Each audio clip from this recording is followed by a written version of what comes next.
Cheeks, I think we need a new intro for the podcast. The last ones are getting boring. Give us your best one. What are we thinking? Could be like welcome back lefties or... Nah, I don't think that's it. Anything better? What about you, Matt? I'd probably lean towards it all started on April 6th, 2025. Live. Yeah. Come on. It's going to be a good one. Vamos. Cinematic. All right. When you go in that zone, that's mad. That was crazy. Yeah, you've got to change it. People, I actually cringed myself out a little bit. You got a lot of shit for the Arsenal one at the Emirates, didn't you? Oh, big time. Yeah, the Cronky one. Yeah. The thing is, though, it's like you've got to... Should we just roll? Yeah, just roll. Yeah, let's get straight into it. I think, like, with content, you've got to almost... It's like acting. As long as you're being yourself, but not changing it up too much, you've got to sort of act, put on a voice a little bit. Yeah. And, you know, that's how you become successful, I think. It's not... Yeah. If you just put a camera on you and you're speaking, people aren't going to find it entertaining. But when you're very clear and you change up the voice a little bit and you're a little bit more emotional, I think that's what you got to do. And sometimes it can be a little bit cringy, but... It's cringy till it's not, though. Yeah, true. Yeah. I don't know, like when people cringe or like say something's moist or cast judgment on it, I'm just kind of like, well, if they're just hating because they're probably not good at what they're doing, or they kind of see you in a certain way and be like, oh, like they're low-key jealous. I think that's what hate comes from. They kind of Jealousy. Yeah, I think so. Most hate, at least. Probably the worst trait in the world. Yeah, does my schnogging in. I'll tell you that much. So, this is going to be like a little therapy session, do you we should probably talk about the football. All right, I feel like we're on Diary of the CEO. Yeah. So tell me when your trauma started. Well, probably Crystal Palace away when Saka, I saw him down on the pitch and I thought, ooh, my mental health sort of plummeted from then on. Yeah. Hasn't really recovered since. That was a poor day, man. Do you reckon he wouldn't have pulled his hamstring if he drank some Huel? Huel would have been a good call. Yeah. Definitely. I think so. So anyway, we go.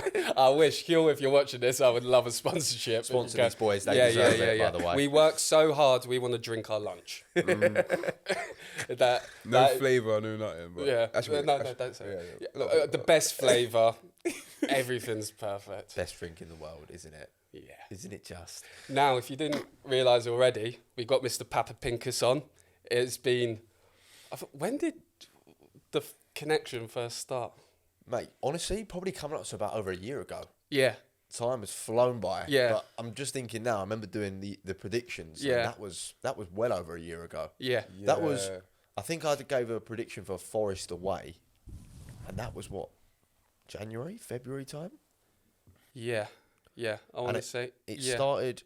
Do you remember how it started? I don't really remember. I took the piss out of you on TikTok. Did you? Yeah. Oh, you did. Yeah. It wasn't a piss take. Yeah. Well, I did get a wooden spoon and hold it to the Oh, yes. Yeah, I was saying how much I love the FA Cup.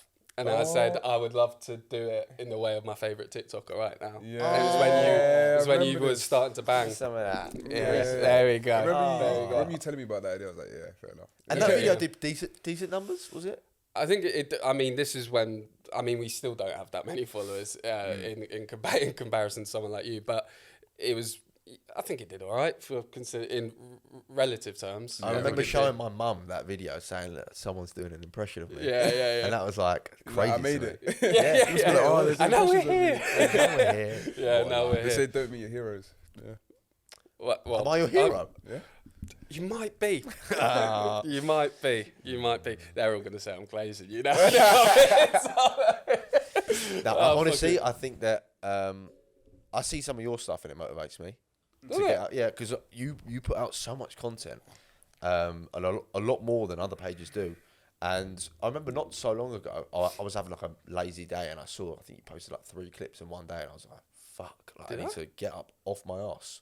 Yeah, there was like 3 consecutive ones that came up and I was like, shit, like, because, we're all competitors even though we help each other and stuff, but, it's a competition out there and if I see someone else is making a lot more content in a similar field, it sort of motivates me, so I look up to you boys. Oh, that is a massive praise for how many followers you got now? 3,700? Yeah, we'll get there.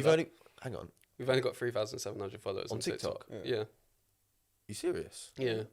It's weird. When I picked up the lights today, the light guy knew me. That's so weird. Yeah, even like I've had people like, where was I? I was ordering a drink at Drum Sheds, and the guy was like, he gave me a free drink because he recognized me from TikTok. It's not about the numbers though. Yeah. It isn't about the people. numbers. Yeah. It's just like you seem like you're enjoying yourself when you do it. You're talking Yeah. about football, which is what we all want to do, us football fans. And you know, if you just keep enjoying it, I think that the numbers will come. Yeah. I'm very shocked at that though. You should have a lot more genuinely. Yeah, I appreciate that, mate. Yeah, I mean, we just do it to enjoy it. I'd go and see my mate, have a talk about football, and we record it in like an authentic setting. And that's what we're trying to do here. Just relax. We've got our shoes off. We're relaxing. It's very Kama Sutra. I see him every week. What's now, Kama man. Sutra? I Kama don't know Sutra. why that came to my head. It's a film with Tom Cruise in it. Okay, yeah, I completely said the wrong thing. Is it Kama? Yeah, I was gonna say like, Oh, fuck! it's like tantric sex, right? So please, Hey, cut that, Joe. I did not mean to say that. We need to have I a- mean, it's like very like chill. I did not think What is it? Jesus Kama Christ. Sextra? Kama What? Sutra. Kama Sutra. It's like a tantric sex, like, like Like, Oh, I'm even got sorry. that in your That was a vocab. Freudian slip. Why is that in my brain? I know these are comfy, but you need to Yeah, I know. We need to move on from that. Anyway, so talk about Go into football right yeah, now. yeah, balls. Balls. Balls. Bollocks. Yeah, We bollocks. need to have a pause meter on this because Yeah. It gets bad. I mean, it was the arse cast last Oh, my time. God. Yeah, sorry, mate. And then I said I gave you a yum yum. oh my god, Yum yums are good. Greg's.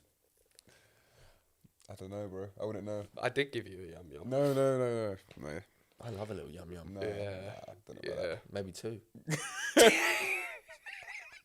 Oh, I like yum yums. We really need to start talking about football. By the way, I thought, just to explain myself, I thought like Kama Sutra was like Buddhist, like Zen, we're to the ground. I mean, in a way, you are to the ground with Kama Sutra. I thought it was a Tom Cruise film. Well, I thought it was a Buddhist practice of like getting in touch with nature. You thought it was a Tom Cruise film, and he explained that it's just about touching. Full He's stop. always on it. He always knows what's right and wrong. Oh, he I was looking at you like, wait. I don't know what and then he said it. I need to think before I speak. I did not think the podcast was going to start like this. Well, maybe we should do the intro that we usually do. Yeah. No, set the I think we definitely need to do that. That I've- will engage, the audience. Yeah. What we do now is we ask all our guests when we start the podcast, why do you love football? Ooh. I love football because it speaks all languages, and it's something that anyone that you meet, you can relate to them about, unless they're, a rugby fan or whatever. But it's something that everyone can relate to. It's something that people in their lives who might not have the greatest job, might have issues at home with parents or girlfriends or boyfriends, for 90 minutes a week or 90 minutes 2 times a week, all of that is forgotten. It's something that it's an escape for people. And I think that it's a never-ending cycle that football will never stop. And that keeps people going, I think. So that's why I like football. I agree. These answers are getting better every week. I know. What was the last one? Ollie. What did He probably gave quite a good one. He's Yeah, quite, he's good. he's found. He's good. Yeah. It was good. But that's up there, mate. Yeah. That's up Thanks. there. I'll give it to you. Give it to you. Can I throw it back at you too? We or have do you not done do this that? before, but I can answer. Go on. Do you want to go first? Yeah, sure. Football's a funny one. I think you kind of hit the nail on the head. Like, there's not a person you can go up to and have a conversation, even if that person hates football. Like, they have an attachment towards it. I don't think there's anyone in the world that doesn't know what football is. So it is universal. It is a language. I think me playing it, it's always been that source of joy, or there's no better feeling like being out with your friends and having that camaraderie and going together to battle or to play football, or whether it's in a park and you're having banter. Like, it's just always been a constant in my life, and it's just always like the easiest conversations to have. Like, you meet someone on the street, be like, or meet someone at a party, be like, oh, who do you support? Or like, It's always Man United. it depends where. Yeah. It's Man United a lot, to be fair. But yeah, I don't know. It's just constant. It's universal. It's fun. It's an activity. You don't need much. You don't need much money to play it. You can play it with a freaking tennis ball at times. You know what I mean? Yeah. I was smashing up my mum's jewelry collection, her paintings, and when I was young. So it's just like you can play it anywhere. Love that. Yeah, fair. For me, I'm going to give a slightly different answer to what I did before. I said it was about community and Thierry Henry last time in Arsenal. Oh, yes, I did see that. And that is the answer. But I will say one thing. Is the one thing I didn't say very well the last time, I think, was it's an escape. Yeah. And I think that's what we want to do with this podcast. We want, like with your content as well. Sorry, I don't miscover you. I will cough that way. Sorry, bro. I think you got a bit of phlegm on the shoulder. But yeah, it's an escape. I'll be honest. I was having a bit of a rough time in the summer, and I didn't really play football for like a year because I joined the team, didn't really enjoy it. I'd stopped running my team, and I came to this, and the one thing that didn't make me go mad was knowing that on a Wednesday night, going to training, I've got all these new mates that I've made, thanks to Chika joining his team, Hammersmith, which is now my team as well. I turn up, I meet all these lovely people. I would just worry about where that spherical object is going next. Yeah. I don't think about anything else. And for me, it's the escape and it's meditation. And with football content, I think for half the people out there, and why we try to keep it banterous and not too serious, is we want people to take their minds off things for a bit. And I think that can be done with football content, which we do now. And it's definitely done through me playing football. So that's why I love it. It would have taken me longer to get through that rough period I was going through if it wasn't for football. So that is my answer. I think I can change it up I love that. Well said. Well said.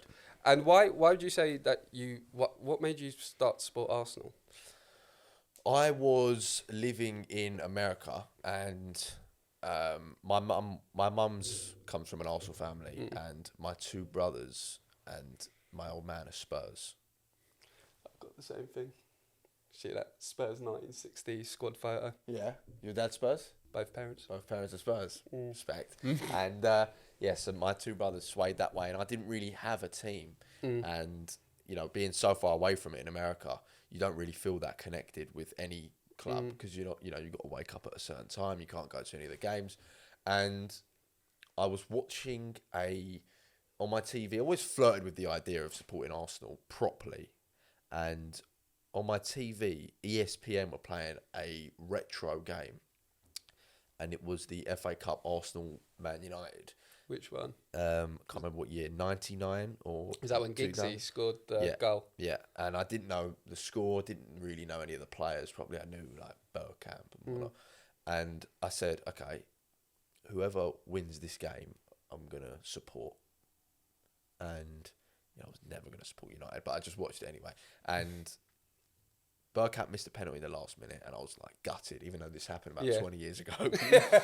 And went to extra time, and Giggs scored that goal, and it was going off, and I was like, "Fuck! Like this is unreal." Yeah. And we lost, and I thought, I'm going to support Arsenal anyway, probably, because I just felt like a proper emotion. I was gutted that we lost that game, and from then on, you've been gutted ever since. Yeah, gutted ever since. But during that time, Van Persie was the bollocks.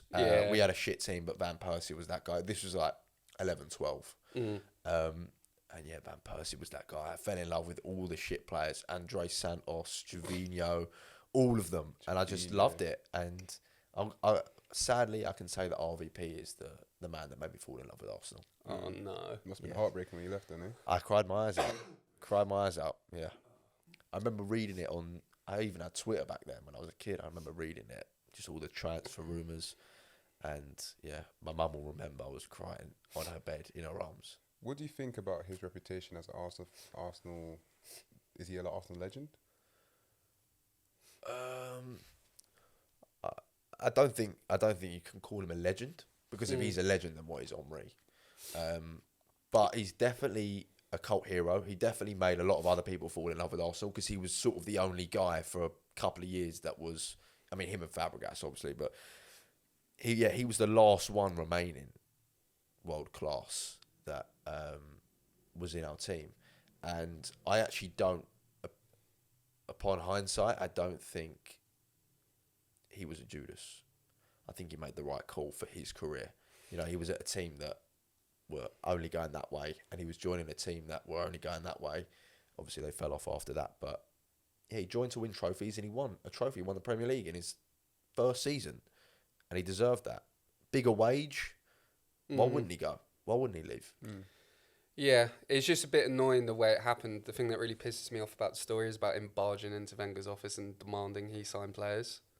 That's the thing that doesn't rub me the right way. But we always wanted that as Arsenal fans, you know. 100%. So it's like he's acting like a fan, acting like he wants the team to do well. You can see the quality is not good enough to win anything. Yeah, what's wrong with that? He's literally doing what all of us would want to do to Arteta right now. Yeah, Sign a winger. I don't know. Yeah, we'll get onto that. Matt and Chika, before we start recording, were going off. Yeah. I was in the corner just drinking my tea, and there was a striker. I said, "Give me a hot take," and he goes, "I don't think we need a striker." And I'm like, "All right, there's a hot take, and then it's just a fucking ridiculous statement."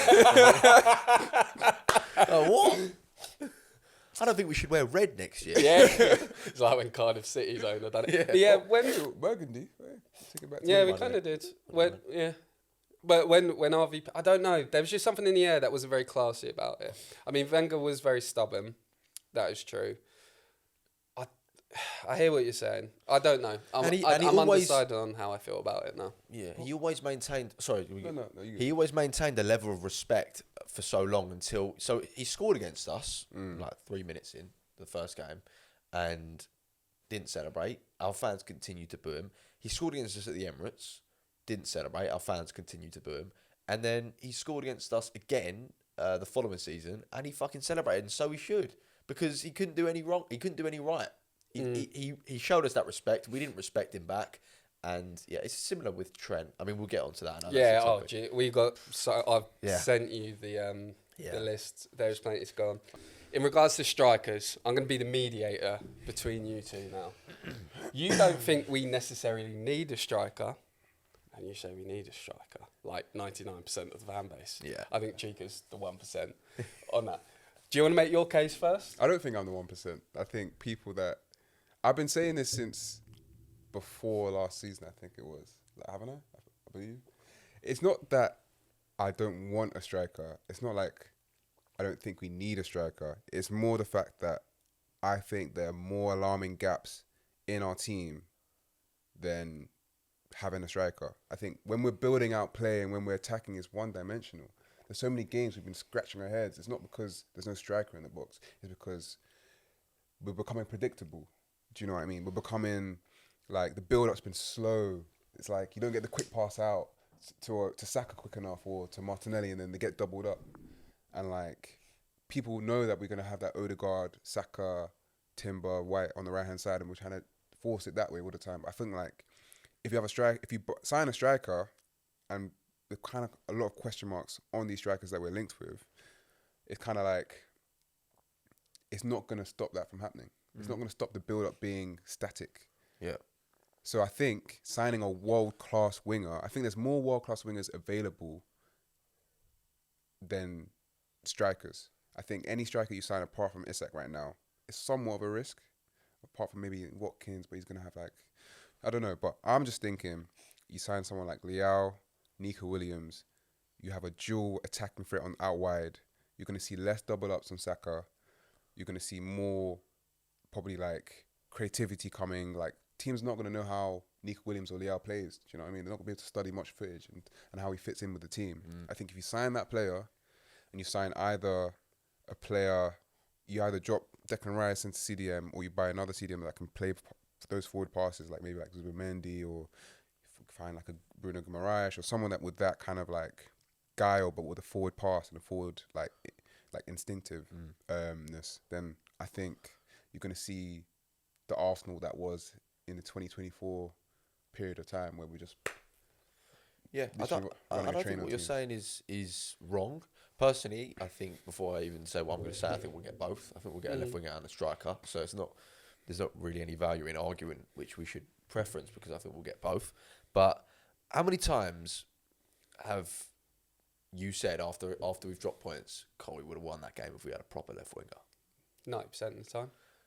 How many times? Oh, sorry, not left winger. Yeah, left winger. Not often, no. How many times have you said we would have won that game with a proper striker? 90% of the time, personally. Yeah, because there's no point in overcomplicating things. We need someone that can put the ball in the back of the net at least 20 times a season. At least 20 times. I don't care how good you know the wingers are playing, how threatening they are. It doesn't matter. It doesn't matter. That's not the way that we play.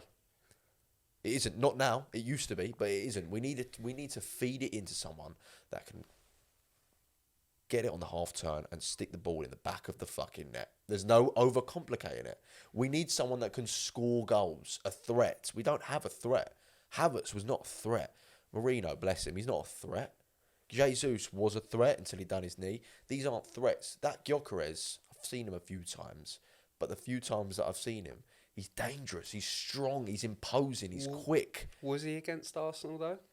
Look, he made Gabriel quite uncomfortable. I mean, look, it's 90 minutes. Yeah, but bro, look, it's not enough to... Like, Havertz makes Van Dijk uncomfortable, but at the end of the day, like, he's not really going to be... he's not world-class, but, like, a lot of these players make players uncomfortable. But I feel like Havertz will score that 20 goals. You give him 38 games, he'll score 20 goals up front. Ever since he's been up front, he has scored at a decent rate. He scored and assisted at a very good rate, in my opinion. That 2024 calendar year, he was great. But what he isn't, and I'm not saying that Gyökeres is, Havertz is not a moments player. We lack, apart from Saka, we have no one that is capable of producing something out of nowhere. And even in the banter era, we had that.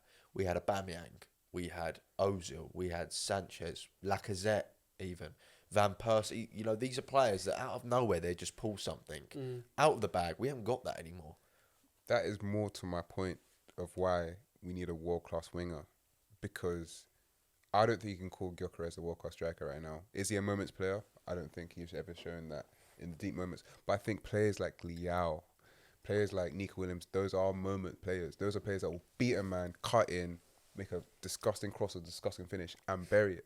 You know, like, what's so bad with having, like, Saka getting 15 goals, our left winger getting 15 goals, and a striker getting 15 goals? And, like, that season when Odegaard scored, was a top scorer, and then Saka chipped him, we scored hella goals. Like, having threats from every corner of the pitch, I think, is more unpredictable and more of a fright to the opposition players than just having a striker that, like, a Haaland type striker that kind of just needs, that's a bit limited in some of their play, but will always be in the box. I just think if you want a moments player, then you're going to got to sign a left winger like Leão, beating a man. And I just don't. Who was City's left winger last year? Grealish and Doku. What the fuck did they do? Look at their numbers. Pathetic. They had a striker that scored goals upon goals upon goals. Their left winger was doing fuck all. Doku got like 2 goals. Yeah, Jack Grealish's got like 3 goals. Yeah, you know, these are good players, but a striker is going to win you the Premier League. A proper striker. Yeah, I personally agree on the striker thing. I know what you're saying, mate, but We could do with both, and I think we'll get both. City Like I were said. winning Premier Leagues before Haaland came. They won. You can win the league. Like, before Haaland came, people were winning the league without strikers. Liverpool didn't have an out-and-out striker. Only Liverpool. City, they'll play Foden and De Bruyne up front. For 2 years, and they won the league. They had Aguero come off the bench a couple of times. He weren't. we don't he even weren't have there. that though, Cheeks. He weren't there, bro. Like, Aguero wasn't he was trying to ship him. He sold him for a reason. Like, they weren't playing without that striker. Foden was playing up front. Like, we know that. Yeah, you're not wrong. You have proven me wrong. Like,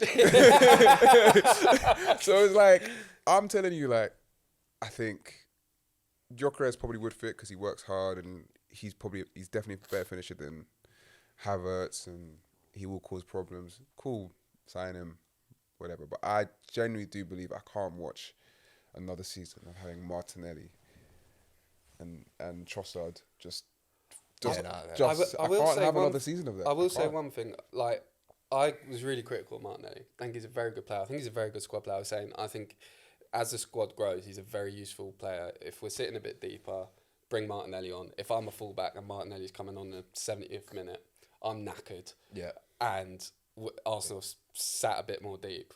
Martinelli is like the perfect player to bring off the bench. I think he's a very good squad player for this team. Right now, we haven't won the league, so he is a good player for this team, where we are at. Oh God, I've forgotten where I was going with it, but he isn't the level above when you guys are having the discussion. Where the hell was I going with this? Sorry. Oh, I've forgotten. No, I mean, on Martinelli, I think I agree with you. I love Martinelli. Yeah. And, he's been at our club for quite a while now, when you deep it, 6 years almost. But he isn't at that level, like a Leão level where... Yeah. Do you think Leao's better? I can't give an opinion because, I've only seen him a handful of times.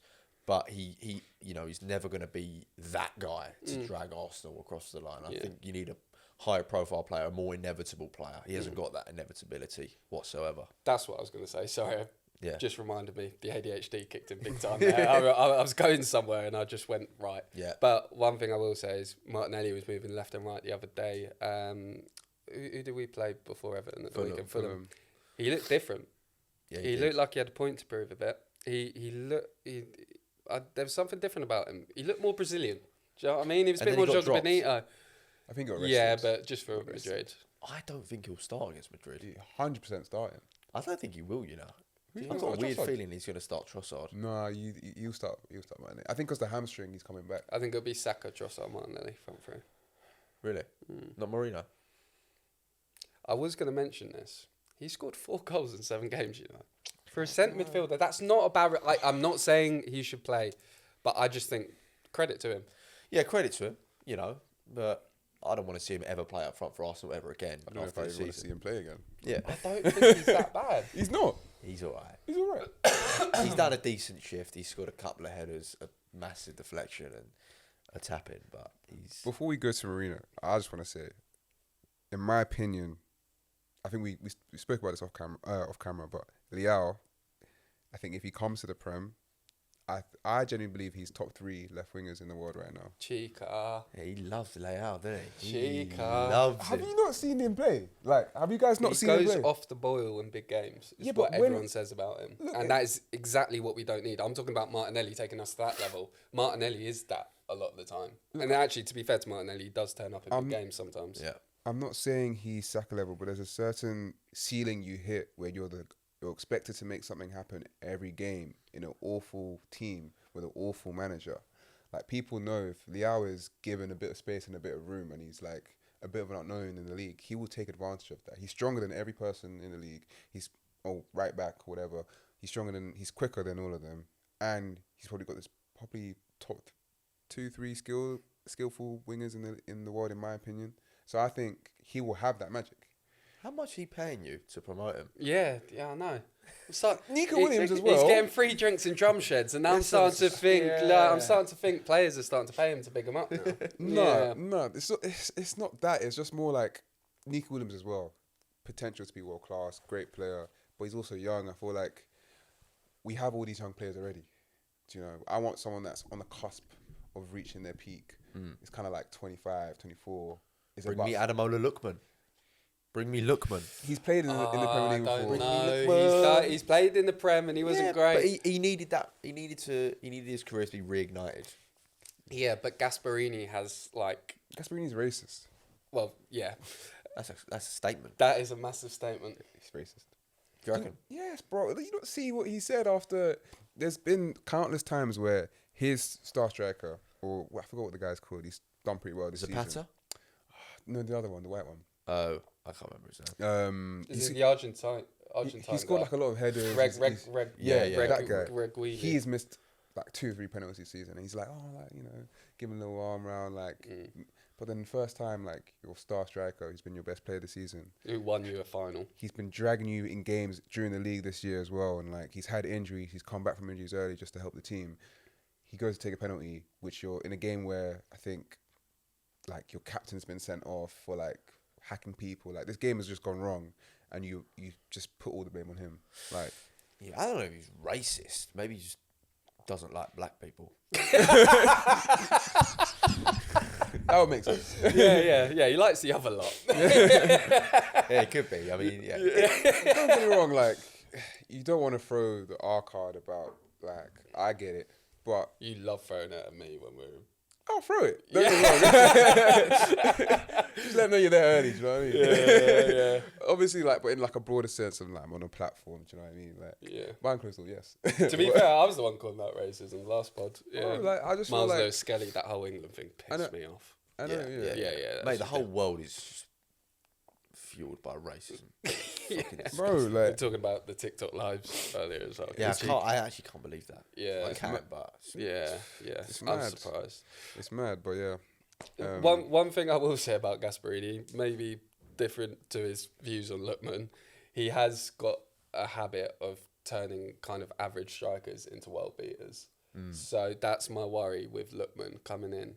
And he played at Fulham. He played, was it Leicester he's also at? Yes, players can get better as they get older. They can have a late burst. I think it's something. I don't. It's one of those things you can't explain. But Gasperini turns a lot of strikers into world beaters. Sell Trossard, get him. Hmm? Sell Trossard, replace him with Lookman. wouldn't mind that at all. Yeah. Do you really Trossard's think he'd gone. do well? Trossard's Lookman? gone. 1 year left. Trossard is done. Lookman. What do you say about Lookman? I don't. I'm unsure he'll do well because he's had 2 spells in the Prem. But I could be proven wrong. And Gasperini, I talked to my mate Damo about it. Shout out Damo, my Italian friend. He's from Rimini, and he was telling me about like the rise of Atalanta, and he's saying like literally every striker that joins Atalanta just goes on. I don't know what Gasperini Even does. Scamacca done all right. Yeah, Then, didn't Scamacca done well. I like Scamacca, you know. We're not signing Scamacca. No, don't worry. What you wanted to do is, okay, let's say we get a left winger and a striker. Yeah. You wanted to rank the strikers in order of preference. So we got Isaac, Gyökeres, Watkins, Sesko, and Osimhen. Yes. So, do you want to start ranking them, or No, or you guys rank first. I'm gonna go. Well, with Isaac, is it based on transfer fee as well? Does it's quality. things like that? Yeah, come into- Quality. Let's do quality. Yeah. Oh no, Or quality is undisputed. He's number one. So let's go on price tag as well. I reckon. on who Okay. you'd sign for the team, knowing that it would impact the rest of your transfer Yeah. business. Is that what we're doing? Yeah. Cool. Do we know our budget? People saying 300, What? We ain't spending 300 mil. No. but Wait. but like you got to remember, like I don't know who we're gonna sell, and we're trimming our wage budget as well. Apparently, with all these players leaving. Oh. I mean, We've yeah, got a thin got some- squad. Can I throw a really controversial one out there? I know he's nearly 30, or he is 30 now. I'd go Watkins first in that list. I really do. I love Watkins. I think he's got that thing about him like Vardy. He came into top flight football slightly later. I mean, maybe not as late as Vardy. When did he join? He was in the Championship. 26, from 27? Yeah, top division, quite late. I think he's got another 3-4 years in him. I think footballers are built different now. I think primes have got a bit later. I agree. So And I cannot believe we didn't sign him in Oh, January. mate, don't. I cannot believe, and I can't believe that people were actually happy about it, saying, "Oh, he's a bit old now." I can't believe 29 is old for a striker nowadays. Van Persie signed for United. We were talking about Van Persie earlier. Signed him, won the league straight away. I don't know, mate. 20 more million. He could have been ours. I reckon we could have. And we had fucking no. done it. I was saying to Cheeks, we had no worry of FFP. We are closer to profit than we are. Well, I think we're in a bit of a loss, but nowhere near the required amount of loss to get deducted points. I was one of the people saying no. Why? I wasn't celebrating. We did need a striker in that moment. We did need a striker for the rest of the season. 100%. Probably. I understand people saying we should have signed him, but in my opinion, I don't think we win the league with him. Would have fucking helped though. Would have probably helped our yeah. chances a little bit. Mate, he scored against us. Sorry, it's almost spat everywhere. He scored against us everywhere. in the January transfer window. He ain't finished. Yeah, he's not finished. He's a good player. But like, I think Saka also. So that distracts me. But I think Saka getting injured, we can't win the league without Saka. I genuinely believe like Saka missing 4 months, like it's still gonna be like Odegaard trying to find some runners, looking around. He would have had Watkins though. He wouldn't have made bad runs. No. But but I feel like when you have one player making runs, it's kind of like obviously you have Wanyeri as well. I just don't think we would have won the league. No, I'm not necessarily saying we would have won the league, but it would have bloody helped. Yeah, and he would have, he would have been gelled in the team by come next year. Yeah, I would take him at Arsenal as the number one. I think players are developing later in their career. I think Jamie Vardy is probably the first of a long line of players that are hitting their peaks later. Zlatan, Giroud. You know, And Watkins is fast, but that isn't just his game. Watkins' game is knowing where to be at the right time. Yeah. It's like for England in the semi-finals, he was in the right place. He picked up that pocket of space, took it wide, goal. Moments player. Moments Out player. of nowhere. Yeah, and I think Arteta's talking about stages. We're getting to the final bloody stages. So at this kind of point, we've already signed Mourinho. He's the oldest player we signed, 28. Let's go 1 year older. Why not? He's experienced. He'd be a great person to have in the changing room. I think he was playing non-league till... Who was he playing non-league for? He then joined Exeter. Yeah. And then joined Brentford. He developed later, and I think there is something to that. Look at Righty. Righty was playing till he was quite old as well. Everyone's different, man. Yeah. And what are we waiting for? Because, like, we're not getting Isak. No. We're not getting him. So we're waiting for Gyökeres or Sesko. And Watkins is more proven than both of those players. He's scored goals in the Premier League, quite a few of them. Scored over 20 goals in the Premier League last season. He's proven. Yeah. Proven Premier League goal scorer in the best league in the world. What are we waiting for? Why didn't we get him? So with that list, just to confirm, I would go Watkins priority. I'd go... Do you know what? I'm not convinced by Sesko with what I've seen. Really? Yeah, not massively. I rate him. Do you? You two have very different opinions. Oh Yeah. It's like it's bad. Yeah. I've been leaning towards his opinions more though. Yeah. Recently. Yeah, he's. I can convince him. Yeah. I'd go Watkins, Gyökeres, Osimhen, Sesko, and I'd only go Isaac last because it means we wouldn't be able to sign anyone else really. I think with the wages his agent would demand, I think the fee would be ginormous, and I think we need to get at least one more centre midfielder, Zubimendi.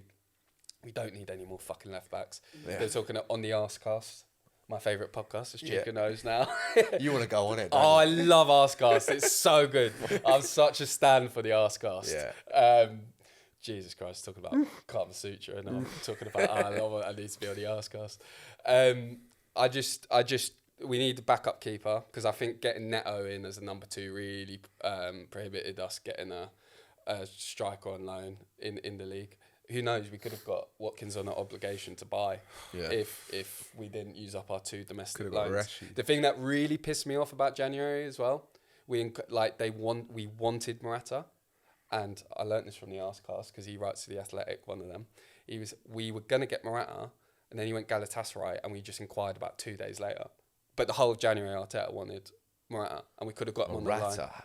How does he get these moves? Yeah, I know. Morata But you would have taken a striker at this point other than Marino. Over Marino? You wouldn't take Morata over Marino? Morata Captain is in Spain knackered. to like 2 titles. Yeah. Knackered. Yeah, I know, baller. but we needed something. Point being, it was really frustrating to see how lazy and how not on it we were. We didn't have a director of football. We literally didn't have one. Well, we had... Edu pissed We me had some off, I can't fucking lie. bum that stepped in for 10 minutes. What's and done his literally name? Fuck all. I forgot his Otto. name. Was it? Yeah, Ito. Ito, yeah. Ito. Jason And then Ito. he went for the sporting director role and didn't get it, and they're wondering whether he'll stay or not now. But I don't know. I think there's something not quite right there. But the reason I think it prohibited us from options. January transfer window was something where you needed to. It is for panic buys. Full stop. It's for I put some cash away just in case we have all these injuries. I was just like, we are in this exact position. Yeah. We need to panic buy. I know everyone knows we need to sign a striker, but I think the 2 domestic loans. I never want to see us get a domestic loan for a keeper again, for a guy that played 1 game against Girona and absolutely fucked it. Yeah, I think so. I think it. I didn't even take that into consideration. That's straight from the Arsecast, don't lie. Oh, it's straight from the Arsecast. That is athletic. That is athletic Fair. articles. I should be wearing a beanie and having a cappuccino right now. I don't know, man. I kind of disagree with the Watkins move. But okay, so moving on from that, because otherwise we'll be here all day. But your top 5 in regards to that. Let me get them out so I can rank them visually. Isaac, Gyökeres, Sesko, Osimhen, and Watkins. Who would be in number 1? Well, shout out to Tinchy Strider. I think Sesko might be number 1 for me. Chika. Sesko, okay. I'm trying to think about the way we play. Okay. Don't get me wrong, Watkins is like the most certainty. But I think like when you uncover that gem, like Isak was uncertain. Do you know what I mean? Like when he came, he didn't score many goals in Real Sociedad. He was a baller, but he didn't really show much. for Sweden or Real Sociedad. So I'm like, you need to be that one to have that. You need to be the player. You need to be the club to sign a player before he booms. You know, kind of like they did with Haaland at Dortmund. Bought him from, was it Salzburg? Yeah, Salzburg. I Yeah. believe. Yeah. He was a Red Bull. scoring goals there, like pretty lethal rate. Obviously, it's the Austrian league, whatever. But you need to be that club. Because if you wait again before you sign a player before they boom, like Isak did or whatever, you're gonna end up playing. But then 120 again, million. Haaland was touted by everyone. Didn't he score like 11 goals for like the under-18s in Norway or something? Broke ridiculous No, records. he's mad. He's mad. But it's like, I think Sesko with him, he actually suits the style of play we want. I think he'll get involved in like the battles with the centre backs. He's tall as fuck, and he's one of those players that doesn't hesitate in front of goal. You know them players that take too many touches or they overthink, like kind of like Havertz when he has too much time, or Odegaard. Like this guy will actually just out of his feet bang it. Have you seen his leap? Like I think we put probably way too many crosses for the amount of people that we have in the box that can't even fucking hit the ball. Yeah. Do you know what I mean? He will do that. He will get the ball out of his feet and smash it, and like he's just an athletic freak. So I think he will suit our style of play, hold the ball up, bring other players into it, finish the chances, and he's fucking lethal in the air. So like he's kind of like a plan A and a plan B all in one. He's very raw, don't get me wrong, but you want to make that signing before they blow. And I think he's one of those players, like he's at one of those smart clubs, like Leipzig is quite a smart club in terms of recruitment. They didn't just sign anyone. Yeah. Mm-hmm. Yeah. That's well argued, sir. Yeah. So I'd normally be more risk averse and go with Watkins, but I'm like, this guy has something. Gyökeres, I don't think he'll suit our style as much because he won't get as much space as he does in the Portuguese league as he would in Premier League with us pinning teams back. But Watkins, it'll probably be Sesko, Isak, Watkins, Osimhen, Gyökeres. Whoa. Okay. Matty? I'm not going to overcomplicate it. Bring me anyone. I'll take any one of them. I don't give a fuck. Someone that scores goals. Just bring me someone that scores goals. I don't care. I'm not overthinking it. Yeah. Preferably, whoever had a preference. Yeah. We made the list. Isak's not happening. Isak's not happening. I think he'll stay at Newcastle. He should. Yeah. But yeah, preferably I'd take Gyökeres. Simply because I just gut feeling I'm like imagining him scoring at the Emirates now and everyone doing his celebration. I can just see it. Yeah. Do you know what I was watching the other day? Do you remember the Nilsson celebration? He used to go like this. Yeah. Yeah, Maybe it's he's weird. Bang at Everton away. Yeah. That's what I was watching because Arsenal were putting it up the other day. Yeah. One thing I do. All right, got a striker preference. Now talking about injuries, we are recording this on a Sunday. The Real Madrid game is on Tuesday, so by the time this is out, the first or maybe both legs have been played. Matty will either be crowd surfing at the Emirates or drinking a Guinness on his own in the pub. Yeah. And I think the same with us. Yeah. For sure. Do you think Arteta is mainly to blame for these injury problems? Because for me, what makes it worrying is the type of injury. Big Gab, Havertz, Saka, Martinelli, all hamstrings. A hamstring tear is a sign of being overworked and running a bit too much. It will just pop like that, like it did with Big Gab, popped in training for Havertz. The other injuries that have been in the squad have been mainly like knees. I think Calafiori's knees. Yeah, that Bad. guy's Yeah, he's got bad knee. Twisting up. Do you think he is to blame for overplaying and deciding to have a smaller squad? Or do you think it's just circumstance and bad luck? I think it's a mixture of both. I think playing Gabriel in games like PSV at home when we're 7-1 up, it's not necessary. No. You don't need to be doing that.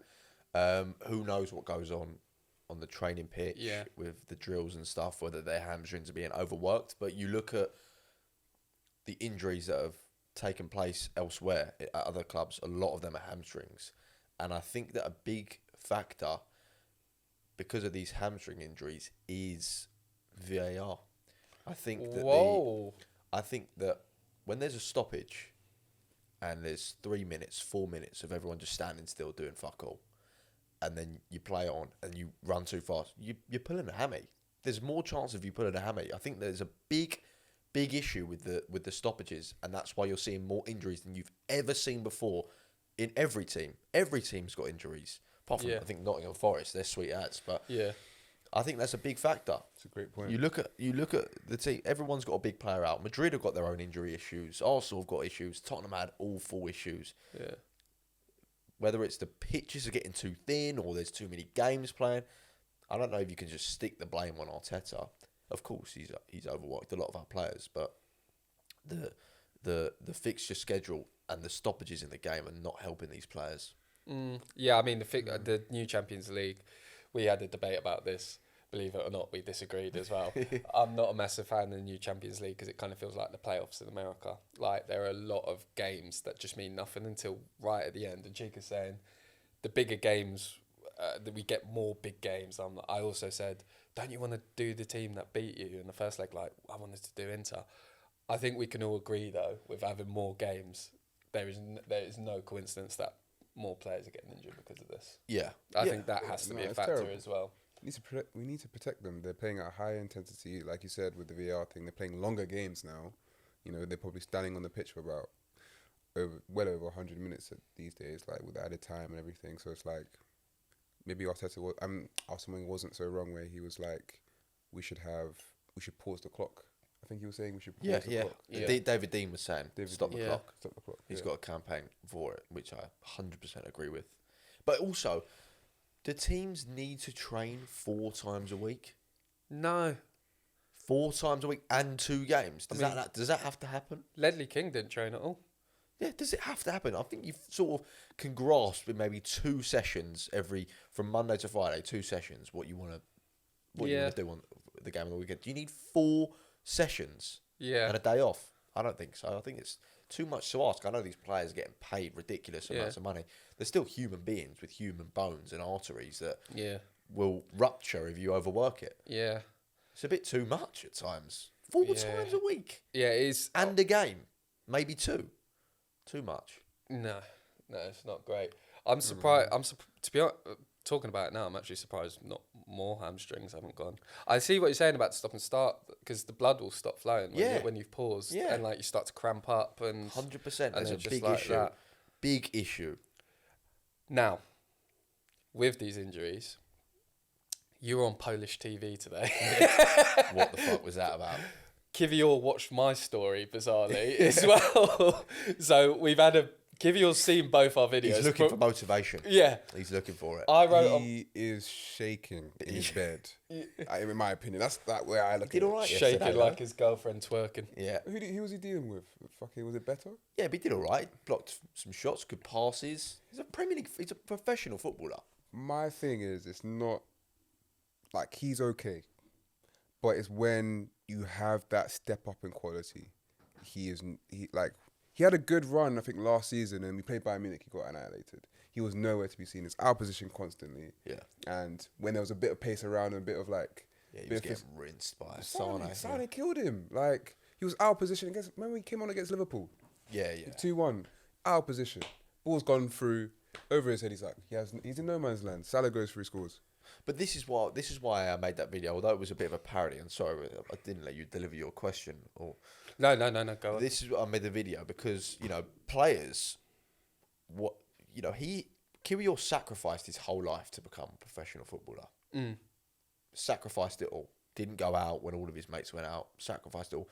These are the games that you live for as a professional footballer. When he retires in 10 years and looks back on like the biggest moments of his career, these are the games that he'll look at and he'll think, all right, I don't care how many mistakes I've made.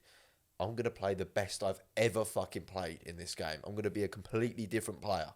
Completely different. I'm stepping up. This is what I was born for. I was born to play in these games. Yeah. Real Madrid in the Champions League. It doesn't get bigger than that.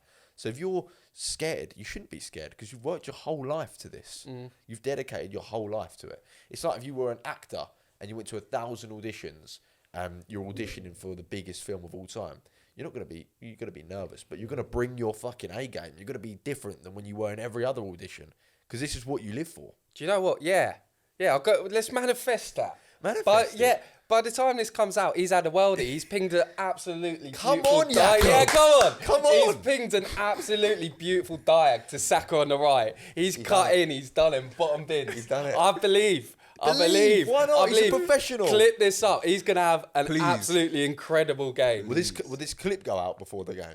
Probably not. Probably not. But what we will do is we will reference this moment when we manifested him having an amazing game. Like you predicted, or Zach predicted, a very big player to make it.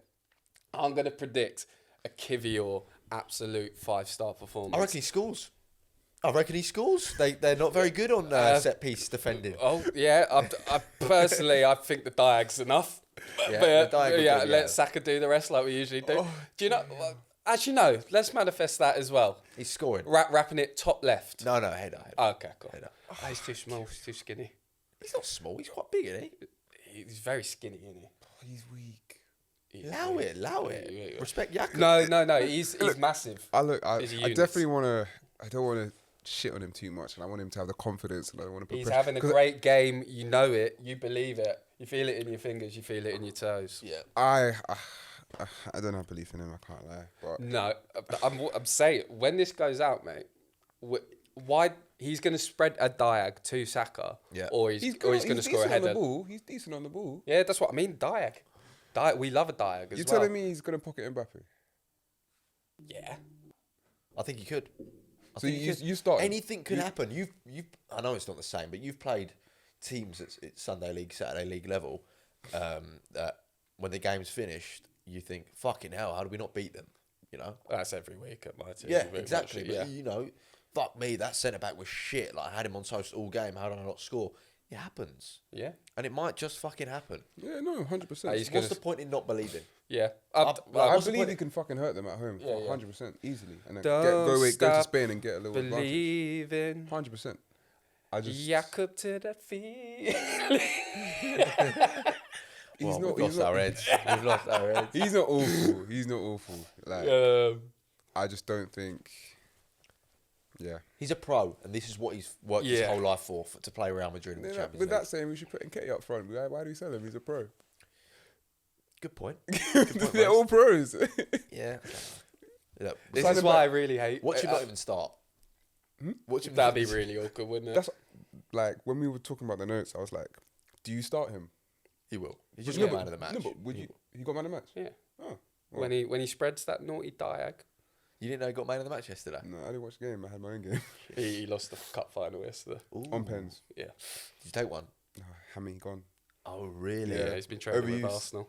Over you. It's the VAR stoppages. Yeah. He was actually in the physio room with that Scottish fella, weren't you? The Brentford Hickey. Hickey, yeah. Yeah, he went private. I was with Victor Moses in there. What, yesterday? No.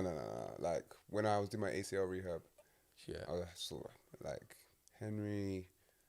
Who else? I met like There was Chika. Session's brother as well.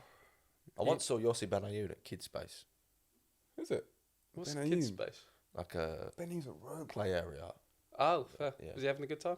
Wait, why are you remember. in Kids Space? Did he go down Do you know the what slide? Kids Space is? I know, but why were you? Is it the play?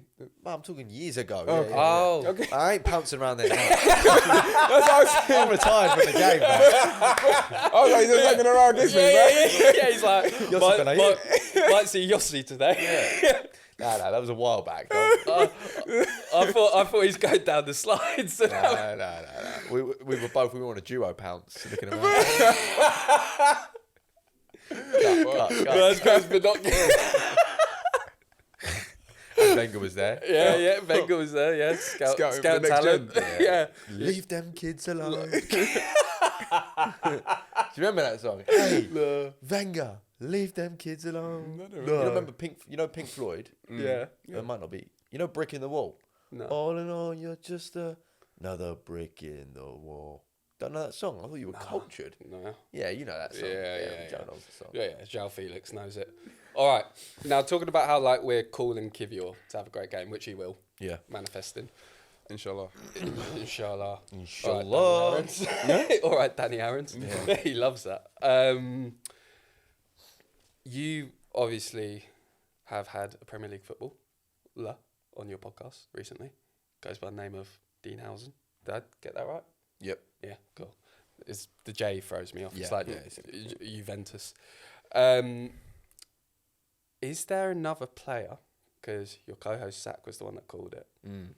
that you think could be big? I know you did one on a EFL player. I can't remember who it was. Yeah, I did one recently. Nathan Lowe. He's gonna be a top Yeah. player. But yeah, like you say, first of all, I'm not taking any credit for the Dean Howson. Yeah. That was all Zach. That Off was the dome. it's still mental. It's, you know, when you type up his name, or even though he's like one of the most trending players in the world, that's the first video that comes up. It's mental. Is Zach just spouting like pure profit? He's like the prophet. Yeah. In that video, It's mental.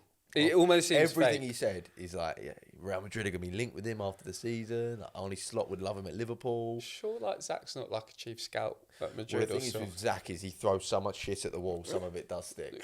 That's like me.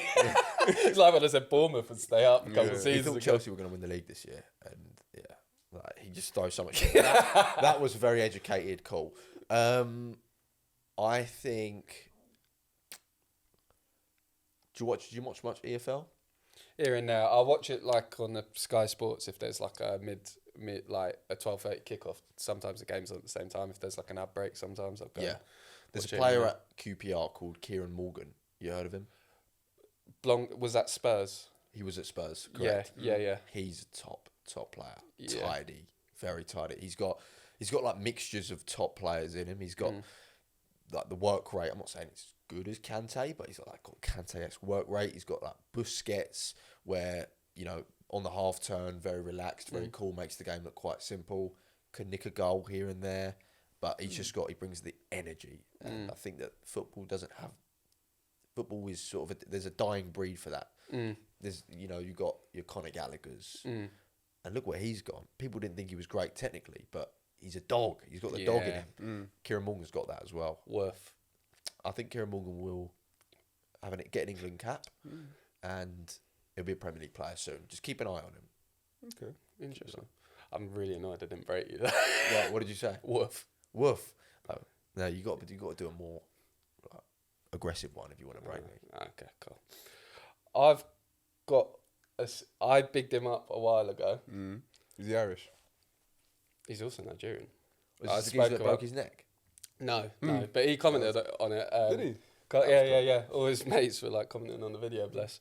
Now it's one. You know, like how Irish names can be an absolute pain in the ass to pronounce. I get absolutely slated because Chika's gonna roll his eyes at me again.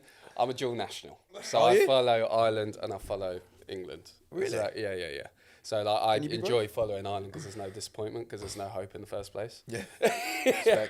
I was just saying, sorry to interrupt. Yeah. I was just saying, I went to Dublin the other week and I was literally outside the Aviva stadium. It was a fucking cool stadium. I Looks really the like Allianz. it. Yeah, I love it's so niche with the little stand that's not really a stand. I didn't go inside of it, but outside it was fucking big. It's good. It's good. I love it. I need to go to Ireland, man. Yeah. Well, I've got a video idea in Cork that I want to do. Really? Yeah. Is that where your family is called? Yeah, Cork. The player, I don't necessarily think he'll be like a Dean Howson or something like that, but I just think he's a player that will come good. A lot of Irish players, because of Brexit, are now going to the EU. So a lot of youngsters are going to Italy. A lot of them are going to Portugal as well. So like it's players like Kevin Zeffy, Cahill Heffernan was the centre-half for AC Milan. He captained the under-18s and he's from Cork because of EU laws. A lot of... There's the one that played for Leon. He's at Everton now. Yeah, Jake O'Brien. Yeah, so there's a reason why they do that because they eat. So a lot of Irish youngsters historically would go to English clubs young, but because of Brexit, now I think a lot of them are going to the EU. Interesting. Not that we've ever produced too much talent, well, other than Robbie Keane, but I went to watch a match back in May last year, and there was a winger called Jaden Umar. I think his brother's at Palace, and this guy was just the best player on the pitch. Like, he was very raw because he was 16 years old. It was the second division in Ireland. I forgot who he had played. I think it was Treaty United. Game finished 0-0. He got injured, got stretchered off actually. Oh. But for about 45 minutes, I went, this kid is top. Really? Like, you know, when you just watch, like, the standard's not great in the second division in Ireland, admittedly. I mean, it is growing, but I was like, whoa, he was an athletic freak, technically incredible, and just fantastic. 2 months after I spoke about it on the podcast, he signed for Benfica. No way. He signed for Benfica. He's bagging for Ireland's under-17s, and he just has something about him. He's a winger, techie, very good. I think Jaden Umar will be in the Premier League in a couple of years. Nice. There's your clip. There's your clip. Clip There, and I promise Is he playing for Benfica B or yeah, or he's the playing youth? for the youth team, and he's doing really well, apparently. I see every week he's bagging for Benfica's youth team. But then you've got to do the blessing. So what me and Zach do when we call a good player, you got to say remember the name, and then we both look at the camera and then just say remembered. So we Okay, will cool. remember it. Remember the name Jaden Umar. Remembered. Remembered. Remembered. ZK That was way started too. That was way It's too. a blessing. soon. It's Yeah. locked in. Yeah, locked in. All right, go on. I'm gonna go for. It's fair. Like Millwall have been producing some good talents. Obviously, we saw Romain Esse get signed by Palace. I think as soon as he left, Bangura Williams, he kind of started making a bit of a name for himself. That is a quality name, by the way. What is it? Bangura Williams. Bangura Williams. I don't know his first Yeah, name. yeah. But it's a double barrel name. Bangura Williams, but like. Sounds like a gymnast. Yeah. Yeah, that's a good point. But Good shout. you've probably seen some clips of him. Like there was one clip he made his debut as soon as Esse went, and like he like dribbled past a couple people, finished, and like he did like the 45 celebration, like shot the crowd and stuff. So that was a bit electric. But the person I'm gonna go for, like at my work, I've got a big Millwall fan. He's been putting me on him for like time, and he wants to take me to a game. I've obviously politely declined a couple of times. I think you'd be fine, To mate. go to There'll the be a den. couple of Gasperinis. Yeah. No, I'm actually gonna go down. Just whatever because- you do, Chika, don't miss the penalty. bro. But remember when we ducked in we were on the way to Charlton and we drove into the stadium? Yeah, we've got a video of us So- going into the car park. Someone said they're at going to Millwall. slit our tyres. Who said that? The guy, he was joking. joking, He was joking. Just- Mate, Millwall. They won. You know they won Family Club of the Year. Well, they're very together. They are together. Yeah, all together What are you now. going in the wrong direction? Yeah. Go on, Right. who's the player? Anyway, Mihailo Ivanovic, top player. Like he's like a bit of like a Mitrovic, if you like. 6'2", good in the air, but also got a proper strike on him. Finds himself in the right positions. How old is he? I think he's 20. Okay. Is he related to Branislav? Nah. I think it's just a common name. Yeah. But Good age. good Right, age. yeah. Great age. But quality player. He's also from my girlfriend's hometown as well, in Serbia as well. So I've been there, been scouting some of the people as well. But yeah, no, quality player, man. What's I think his first name? Mihailo Ivanovic. Ivanovic. Remember that name? What Remembered. makes him different? Remembered. Remembered. You know what? Like he kind of just does the business. He scored like 3 kicks. He's in the box. He's quick. He's strong, direct. Like there's nothing like he's not going to take on a couple of people, but he just knows how to score, knows how to put himself about. Yeah, I think for a 20-year-old in the in Championship, I think he's doing well, and I think he'll probably get signed by maybe a promoted team or someone abroad, I think, soon. Interesting Oh, shout. I've interesting. never heard of him. Mihailo Ivanovic, yeah. Well, No one know. the only reason I've heard him is because I've got Millwall fans just like chucking him at me. So, but Sometimes that's all you need. Yeah. I've never heard of Dino until Zach told me. Yeah, this is true. Now you're good at predictions, aren't you? Especially score lines. Oh yes. You are. Yeah. Now we've prepared a few. yeah. Have you got them ready? predicting them, or Predicting the score lines and who scored. No, you mean like not predicting. Reciting. Reciting. Sorry, you got sorry, a few, sorry. Imagine he predicts like I always get better. should we do Real Madrid? yeah. What's the score? Ooh, 2-0 Kiwior brace. Oh yeah, go no. But how's he gonna do the diag if he gets a brace? It would accidentally just go in. If Overlapping centre it back. would just be windy and it would just fucking go if in. Kiwior Yeah, scores a yeah. brace, I will do any forfeit you guys want. Tattoo Twerk with his wife. of him right there. I'll get a tattoo of him if he scores a brace. You will. We Shake nearly. on it. Okay, Shake on it. Yeah. wait. I will get his name written. Yeah. I will as well. Fuck it, should we all get it? Yeah. I'm not getting his face, but Yeah. I'll get his name. Yeah. Oh fucking hell! I was gonna look like I pissed myself on the pod now. You have. I can't believe I just shook on that, but I have not. he's not. He's not gonna score a brace. Well, no, yeah, he is gonna score a brace. He will. Yeah.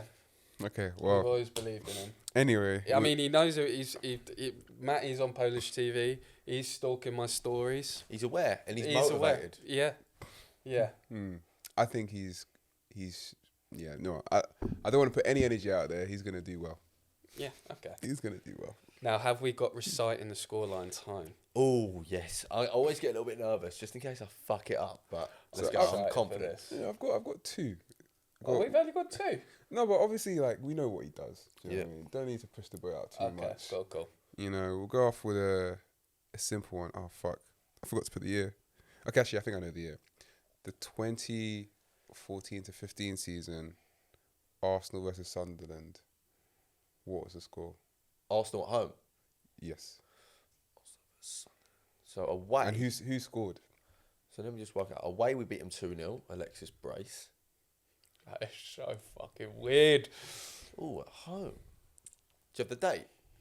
20th of May, 2015. You might have stumped me. It's a tough one. I can maybe give you some photos from the game, maybe. Yeah, I'd like to see the kits potentially because that's what I do, but I can't remember what kit they were wearing. I think they might want a green one. Yeah, it was the light green. Why do I know this? Was it a green Yeah. one?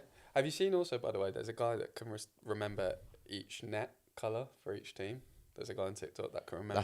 That's a bit rogue. Yeah. Anyway, Yeah, so if you can show a picture, that'd be fantastic. it would be the dark green with the light green. Didn't they have? I have a feeling we won 3-0, but I'm not gonna. That's not my final answer yet. Didn't they have like a Tunisian striker as well? Kazri. Yeah, around that time. I think that was a couple of years later on. Oh, okay. So this was the kit. Oh, they were wearing blue. Interesting. This game is not in my memory. This is not in my collection. I'm gonna say that we won. Oh no, we didn't win. Did we win? I think we lost, or we drew 0-0. They had a manager called Dick Van something, and we didn't win the game. I think that we drew 0-0. Yeah. Yeah. Fucking hell, that is weird. Because I just remember Yeah, that was vital for that to keep them up in the season. And I remember their manager was crying at full time. You almost stumped me, you fuckers. I was like, was who a scored? That was a tough one. That was very. And we lost, I think, the week before or after to Swansea 1-0. I shouldn't have asked for help on that. I should have known that. What was their manager's name? Was it Dick Van something? Dick Advocat. Correct. Yeah, that is. All right, you said that was an easy one. Fuck me, you almost All right, got me. you got another. I wanted to know if it would work if I give you who scored, who got sent off, and you recite what year it was this game. That'd be piss. Really? Yeah, that'd be way easier. Yeah, that'd be way easier. Is it? Yeah. You can give me So a team. if You I can give me a team and I'll tell you our last 15 results. What if I tell you 2 players scored from Arsenal? 2 players scored in this game. Keep it simple, like the striker debate. No, but if I tell you 2 goals scored against a certain club, and you tell me what year it was and what time of the year it was. Oh, just two. Go on, two just goal try it. scorers. Try it. So Debuchy and Giroud scored. That was Liverpool, December 2014. 2-2. Yeah, crazy. That is mental. Can we do one more? Was that December 14th? No. Yeah. Yeah. December. What 20, was it? 21st of December 21st 2014. of December. Damn. Okay, I'm gonna do one now. Martin Skirtle scored for them as well. Yeah, last minute. Yeah. I'm gonna And do. did Debuchy score an own goal? No. Coutinho? Who got sent off? Ooh. Oh, I actually know this. It was an Arsenal player. No, was it? No. No, I don't know then. But yeah. Okay, You did well there. I got Fucking one. hell. How do we do this again? We say just the name of the 2 teams. Yeah, and and then, who's at home? Is this a league game? Yeah. Yeah, this is 2015-16 Barclays Premier League, and the date was. No, don't tell me the date. Just who's at home? Just who's at? Okay, 15-16 Premier League. Arsenal at home to Everton. That was November time, December time, maybe. I actually don't know. Maybe might have been my brother's birthday. Was it 4th of November? Doesn't say. We won. Giroud scored a little flick on. Ozil clipped it in. Okay. I think it was 2-0. Have you got him? I've got him. I've actually got him. 2-1. 2-1. Oh, I'm buzzing. You heard this first. Hang on, I'm trying to remember who scored their goal now. What day was it? Give him a little date. I think they might have scored literally within the lot, like very late on. No, something did happen very late on there. Are you sure? Did Giroud score in that? Yes. Yeah. Oh, I've got it 15, wrong. 16. And the other goal scorer was that You can, you definitely redeem yourself here. Do I give you? Shelny? Yeah. Yeah. Yeah. Oh, that's a shame. I forgot they scored. Yeah. I've been done. We found out. To be fair, mate. That's What was the not bad. date? November? It doesn't actually say. Oh, here we go. 24th of October, Oh, 2015. couple of weeks off. Yeah, but That's a shame. We went Ross top of the league that night. Ross Barkley got the goal. Interesting. Crazy. Goal.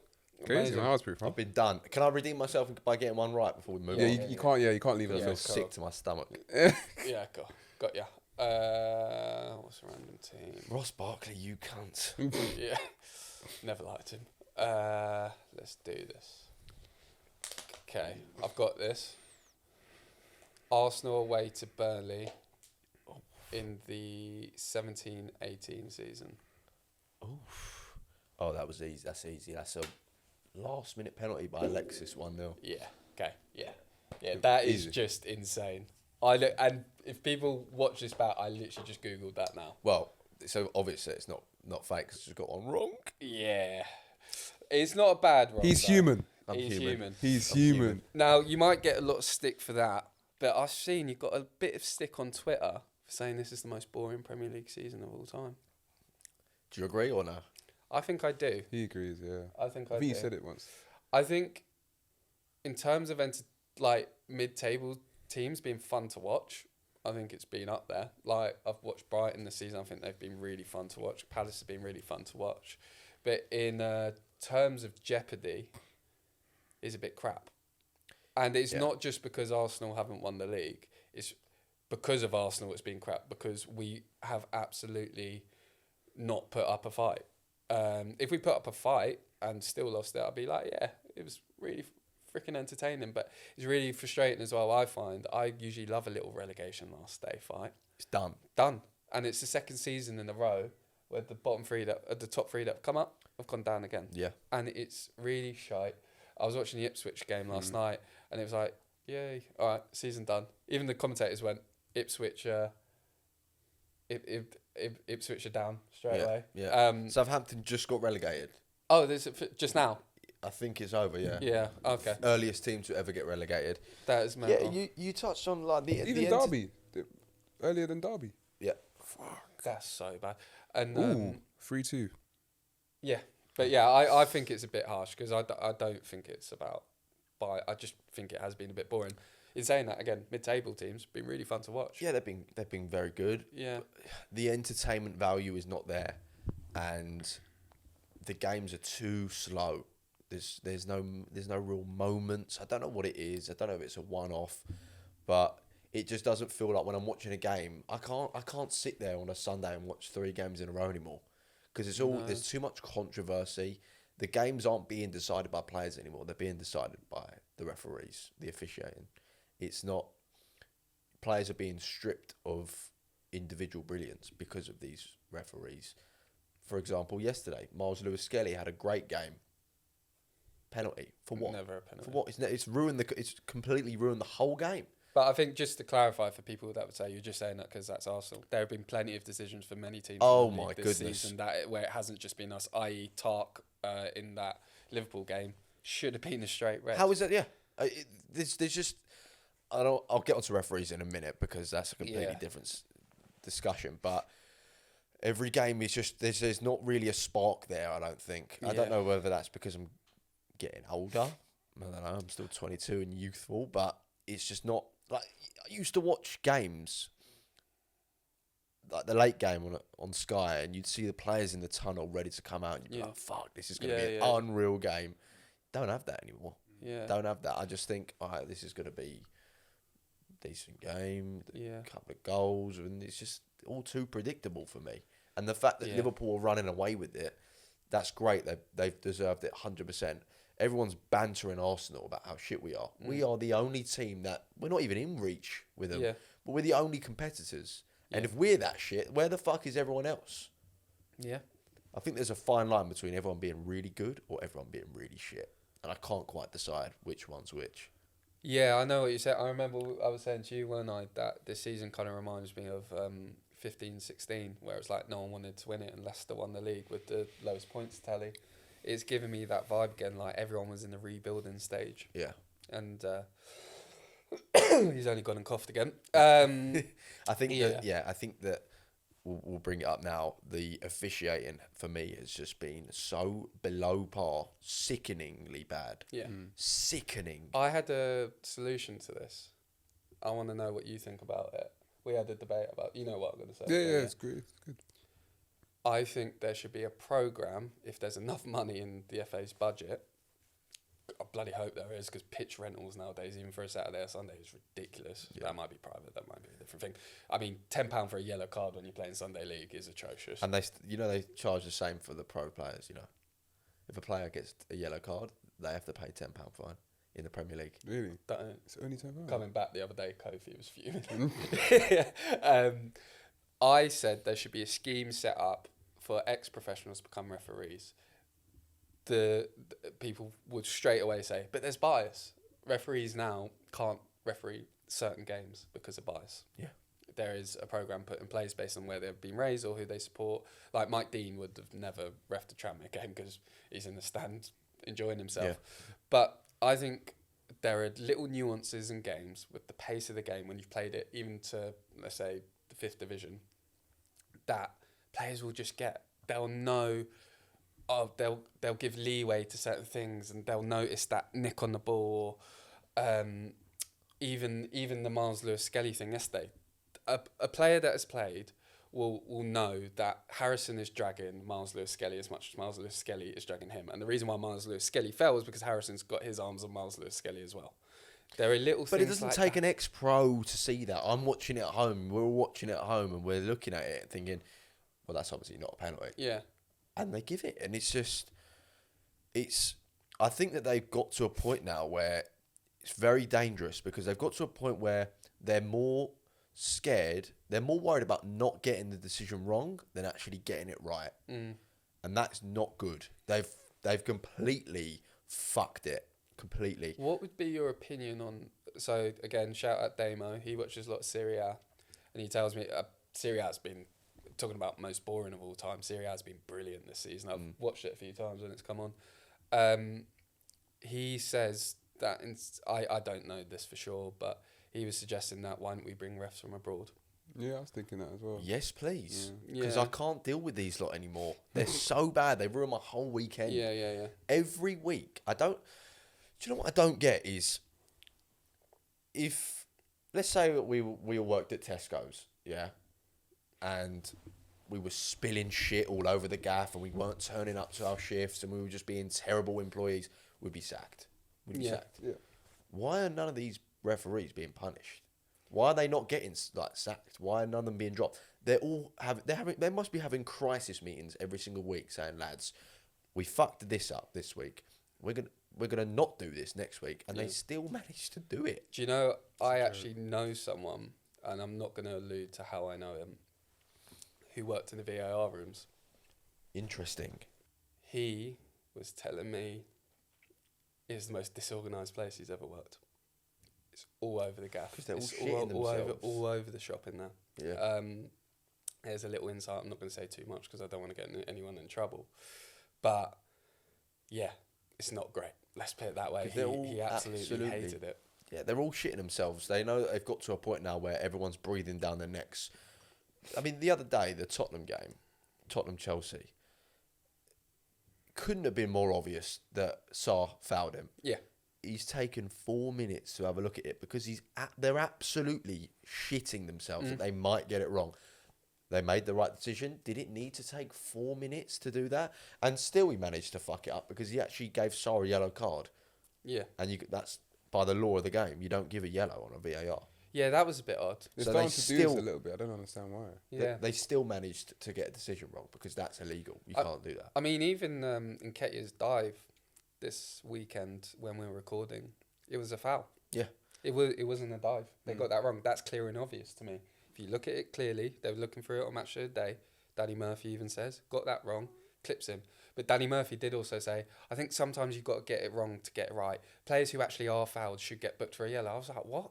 No, just get the decision right. Yeah. He makes contact. If you're running at that, again, that's another new... I mean, to your point, the fact that we all know that and we're not playing to a professional level shows maybe we don't actually need pros to be professional referees. But I just don't know how you don't see that. You look at it, you zoom in. Match of the Day had the cameras there. Why couldn't you see that if you're running at that pace, a little bit of contact will knock you over? Yeah. And they were saying because he's tried to stay on his feet. So he's actually tried to stay on his feet and he's been done for diving. It's completely ruined the game. It's completely ruined it. Yeah. Because there's just too many stoppages. There's way too many. It's become like fucking NBA. It's ridiculous. Yeah. Do you know how long a ball is in play for on average in a Premier League game? 40, 50 minutes, isn't it? 48 minutes. Oh. Good knowledge. Yeah. 48 minutes. We wait a week to watch 48 minutes of football. Not 90. 48. It's mental, isn't it? It's disgusting. And they're raising the prices of broadcast subscriptions. They're raising the prices of tickets. People are going to stop going to games. You saw the other day that the Etihad was half empty in the first 10 minutes. No one wants to pay that much money to see a load of shit and the game ruined by referees. Yeah, but that's why they're coming out with Baller League as well, because it's fast, quick, entertaining. Yeah. The Premier League, you're going to see a lot of viewers are going to start dropping out because it's just nowhere near as entertaining Who as was it was. one of the few people that started, wasn't it PK's Football League that was a big motivator behind Baller League and stuff like that? Because he's realised that the game is becoming way too technical and it's not as free-flowing as it was before. Yeah. He brought out the idea of saying that if it's 0-0, neither team should get either of the points. Yeah. So, because he wants to see action. Yeah. I don't particularly 100% agree with that because it's a bit harsh. Yeah. If like Southampton went away to Liverpool, grabbed the 0-0, they should probably get a point. But yeah.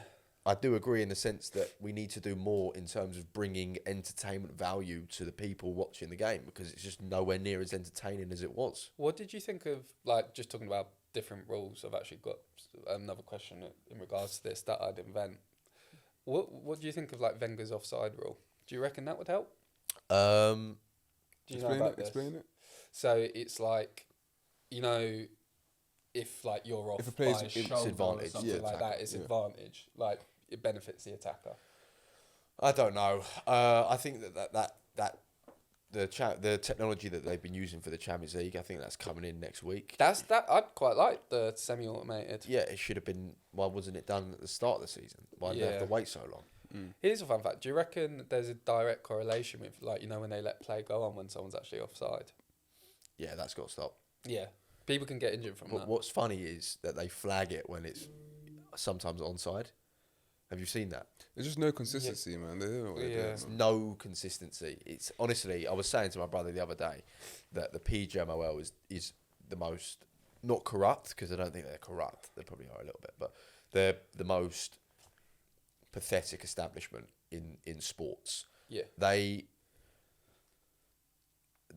got it all there for them. They've got all of the technology, they've got all the tools, and they still manage to fuck it up somehow. Yeah. And it's just not good enough. It's ruining the game. One thing I would say is, as much as I was criticising Champions League football in the new format before, I haven't really noticed... Am I wrong in saying this? This is just based off a feeling, not off kind of examples.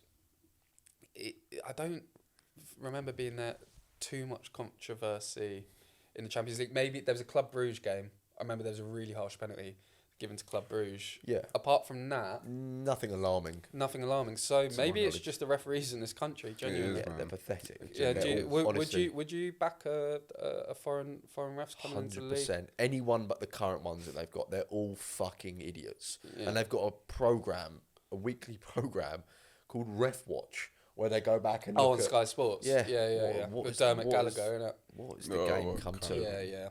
What are we doing here? Mad. Now, on maybe to cheer things up a bit, you right? Yeah, I was just leaning on the mat. My bad. The PGMOL make me fucking sick. Okay, so if you were in charge of the PGMOL, I can't say it. Is there a rule in football that you would invent for fun?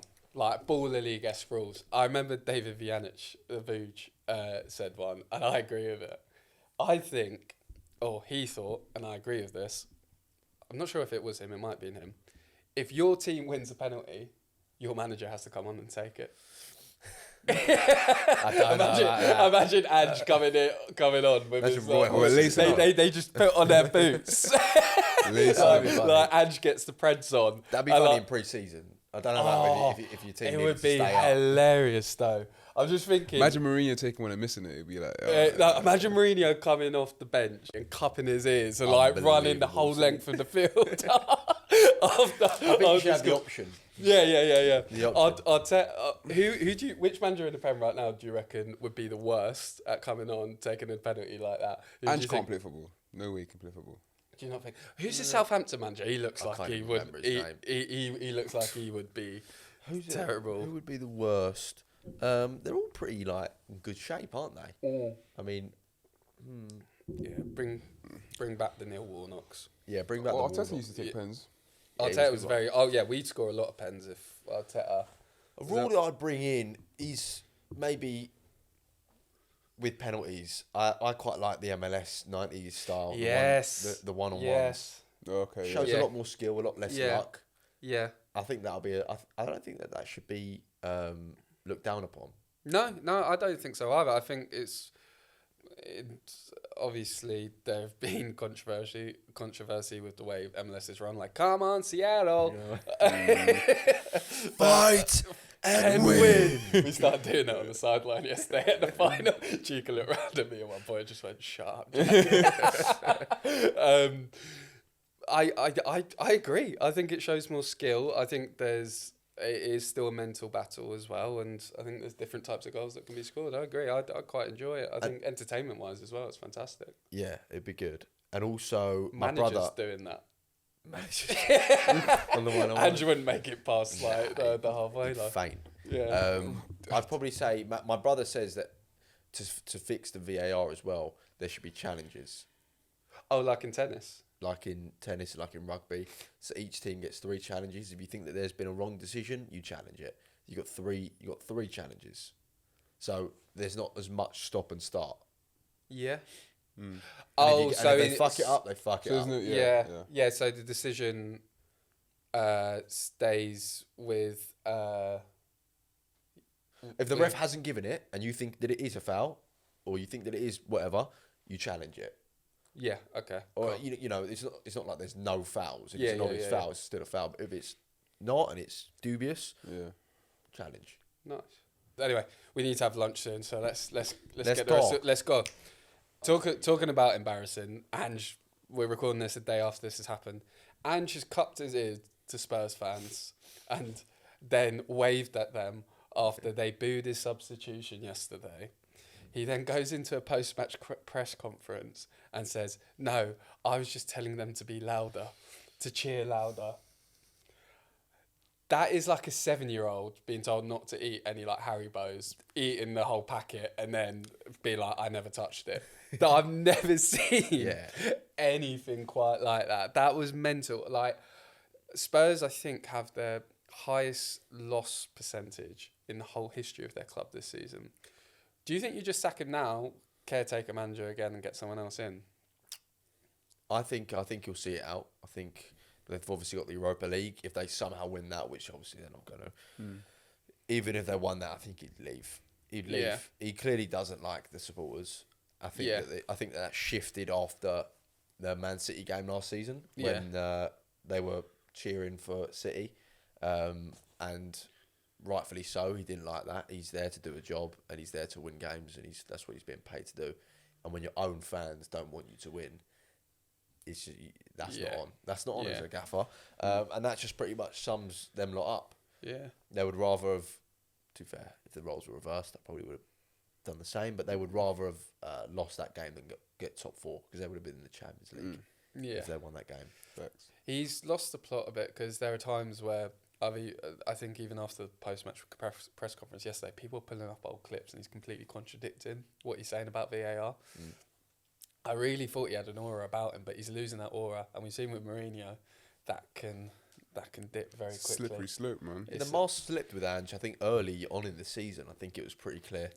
People loved him last season. People loved him last season. Yeah, but it's just mad when things are going your way. Like, and you're being all jovial and you're being nice, like you can feel on top of the world. And then football's just so humbling. Like he's now gone from like being the most liked guy in the league to like just the worst manager in the club's history. I think he's got to be up there. No, he is. Like statistics suggest that he is. Yeah. And he spent. I know Spurs fans like to have a go at Levy, and he's been given the funds to go out there and sign a lot of players, which he has done. He spent hundreds of millions, and it just hasn't worked. He's lost his head completely. Yeah, it's quite sad to see. It's not like teams. Fucking beautiful to see. I mean, yeah, but in the sense, I think he's still quite a nice guy, but he seems completely different. Out of his depth. That's the way Yeah. Not quite a good manager, of course. Yeah. Not at this level. At this level. Go back to Celtic and win the league every year there. But yeah, out of his depth. If you want to be competing for top 4, Ange is not the guy. Ange is not that guy. Yeah. Well, talking about another person that's got a lot of hate, Trent. I've seen you've done a few videos on it recently. I don't quite understand it personally. Maybe that's not because I'm not from Liverpool, but would you say the hate is justified? I actually haven't heard I know your opinion, and we will get to that. We've spoken about it like a little bit. Oh yeah, you have. Sorry, like you have said. I think Trent. Like he thinks he's the best right back of all time. I think he's up there. Yeah, I think he's up there. Like, just my favourite right back to ever play. Obviously, in my life, there's a lot of players that can go through. Cafu, Leão, all these players. But in terms of ability, I don't think there's anyone that touches Trent. Like he revolutionised the right back role. 100%. Like, it's insane the amount of what he does with the ball and how he finds people just from a swing of. Like, it's like cricket for him. Do you know what I mean? Just swings that right peg and it just literally lands where he wants, wherever he wants it to. Yeah. It's mad, but I think I'm actually shocked about how much hate he has been getting. Even kind of throughout the whole season even. I think... It's because Liverpool fans are like, he's been courted for 2 years by Madrid. He deliberately ran down his contract. He could have signed a new contract and then got some money. But if you're a player and you have a dream to play for somewhere, you have every right to run down your contract. 100%. It's like you sign a contract at work, you're going to honour it. And it doesn't necessarily... like, I know at work you don't get bought like a transfer window, but you have every right to honour that contract and leave when you want to. He doesn't decide the fees. We've seen it so many times where players don't get the move. Zaha, we said with Ollie in the last podcast, Zaha signed a 5-year deal and he didn't make that step up to a top 6 club because of that new deal, because no one was willing to pay that money. Arsenal really wanted him. There is no guarantee that Trent will ever have a dream come true, which is playing for Real Madrid. I'd say he's been, as you've said in your video, he's been very successful. He's won numerous Champions Leagues. He's won numerous titles. What else has he got to do there? Oh, exactly right. And you touched on the fact that with work, I think what a lot of people fail to really deep is the fact that this is an occupation. Football is an occupation. Trent Alexander-Arnold is a human being like all of us who has done brilliant at his job.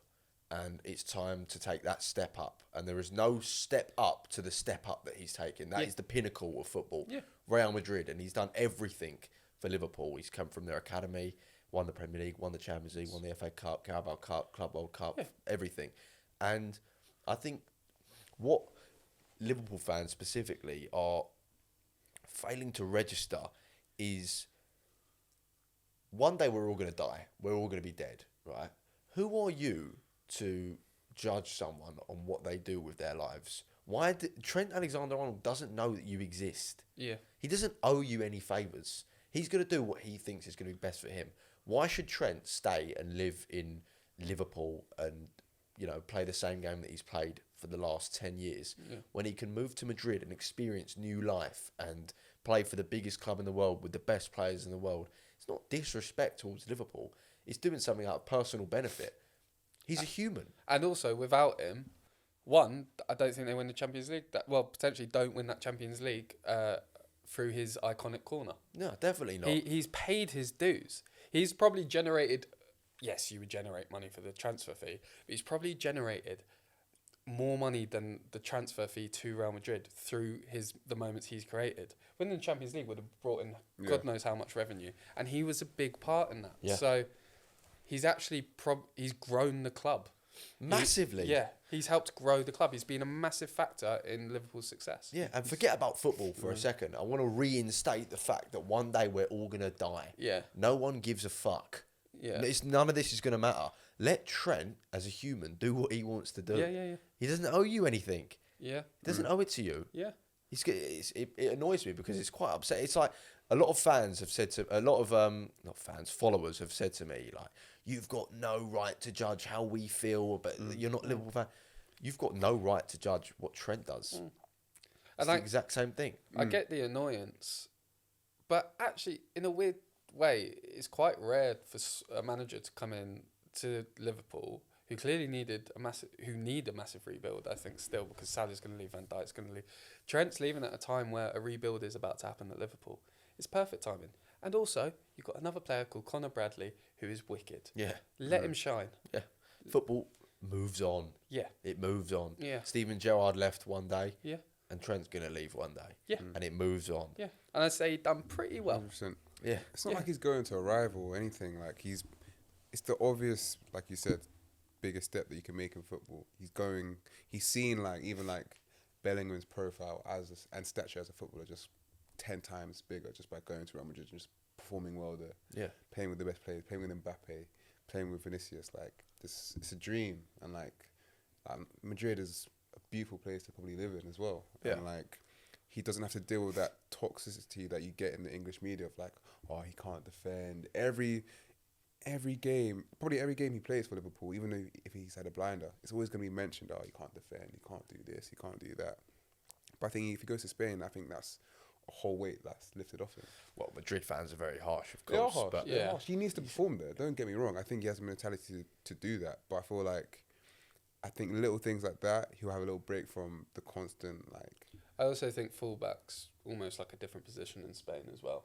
Look how well Trippier was really struggling at Spurs. He was like really struggling to defend. He joins that Atletico team. Yeah. Absolutely has a blinder. When he moves over, I think the style of football would probably suit Trent more. So I think he'd be in a more less running for him as well. Yeah. Like don't get me wrong, it's not too different, but I think Trippier as an example of a different league can suit you better. Football is a very, very short career, and when you've got the opportunity to go to Real Madrid after winning everything that you have with your boyhood club, you're probably going to say yes. And that's not an offence to Liverpool fans. And they're acting like they're getting a cut if he went for a fee. Yeah. Like, oh, it's because he's gone for free. So what, mate? You're not getting a fucking cut from it. You should have signed him to a long deal. Like, blame the fucking owners. You know? I'm pretty sure if you put a certain number of zeros on that paper, he will sign. Yeah. And you didn't do that early enough, so it's your fault. No planning. You were chopping and changing. Your director of football. Like, there were so many question marks, and like eventually Klopp left. There's a reason why Klopp left and the director of football left, because they weren't able to work together. Mm-hmm. That's why all three of these players at the exact same time have left or are on dying contracts. It's literally because of the ownership. Yeah. Nothing else. Now, before we finish, quiz time, because we forgot last time. We've got a little quiz. We've got a little quiz. Quiz. Out of 10. We've done it with Thierry. Oh, shit. Apparently, what did he get? I actually can't remember. Something like 7 out of 10. Mikey somehow got 11 out of 10. How? Really bad planning. Yeah, to be honest. Oh, shit. Are these really hard? Well, since you can memorise score lines, we have made it a bit seen some tougher. Of the questions he was asking. Yeah, I mean, Sully, even behind the camera, went at one point, what are you going to ask him next? What sport does Arsenal play? Who are you asking that? No, I was asking questions to Thierry, and they were so easy. Were they really easy? Yeah, even Sully. I was getting heckled by my own producers. I need to watch that back. Yeah. It's terrible. All right, we ready? One was like, Odegaard, who's the captain of Arsenal? Yeah, it was pretty bad. Oh, what? I think I did see that. It always takes reigniting. Yeah, I did see it. Yeah, it's pretty poor from me. Vamos. He loves that, doesn't he? All right, you ready? Yeah, go on. There's just some dramatic music that's just started playing. Can you hear it? I can hear it a little bit.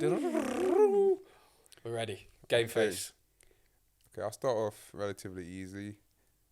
Who has the most appearances for Arsenal, and can you give a ballpark of how many they have made? You get an extra point for this. This is how Mikey got 11 out of 10.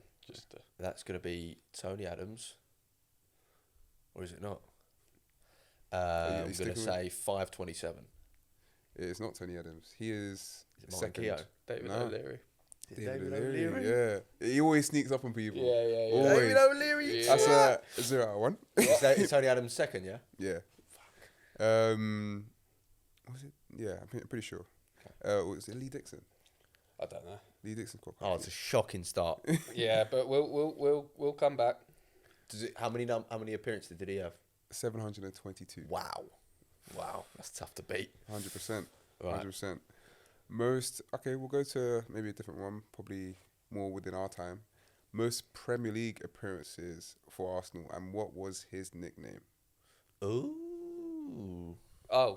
I'll give you a clue. You should. Actually, should I? No. It'll make it obvious if Yeah. you give him a clue now. Most Prem appearances. Martin Keown? No, but he's from your neck of the woods. Oh, really? We'll give you one. Not doing last too guess. well here, am I? Yeah, they gave him a nickname based on the South Ray American. Parler, Yeah. one for Pele. Yeah. We'll give him. No, don't give it to me. Yeah, he's got like 333 or something like that. Wow. Premier League appearances. I don't know. Wow. I thought it was Adams. No? All right. Question 3. Against what team did Ranieri make his debut, and what was the score? Brentford away. 3-0 to Arsenal. Cool. He gets 2 for that. He No, scored. that's He the scored. one. He scored. Vieira, Jesus, Saliba. Yeah, he gets an extra point for that. So it's that. Am I back? You're on 2 out of 3. Yeah, I'll give you that. I get a bonus point. Yeah. I'm going to hit Thierry. Vamos. Speaking of Thierry, how much money did Thierry Henry join for when he signed for Arsenal? Ooh. And do you remember the club he came from? Yes, I do. He came from Juventus. Yes. And he signed for £8 million. 11. 11. I don't think we could give. I don't think we could give you an extra point for that. What's that? 2 out of 4. So bad. I was going to 2 out of say 4. 10, but bottled it and went under. 11's a lot back in that time. Yeah. Oh my God, I'm embarrassing myself here. Yeah. Take that jacket off. Right. What does Arsenal's motto stand for? Victoria Concordia Crescit.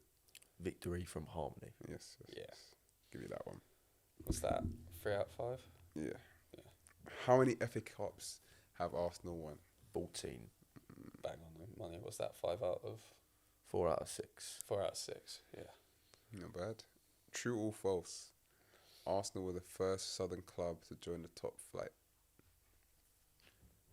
First Southern club to join the top flight. Yeah. I'm going to say true. It's true. He's got it Woolwich right. Arsenal. Woolwich Arsenal, we're back. Go on. 5 what's out of that? 7. 5 out of 7, yeah? Yeah. Damn. What was Arsenal's first ever name as a club? Oh, it was Oh, you got to get Dial Square.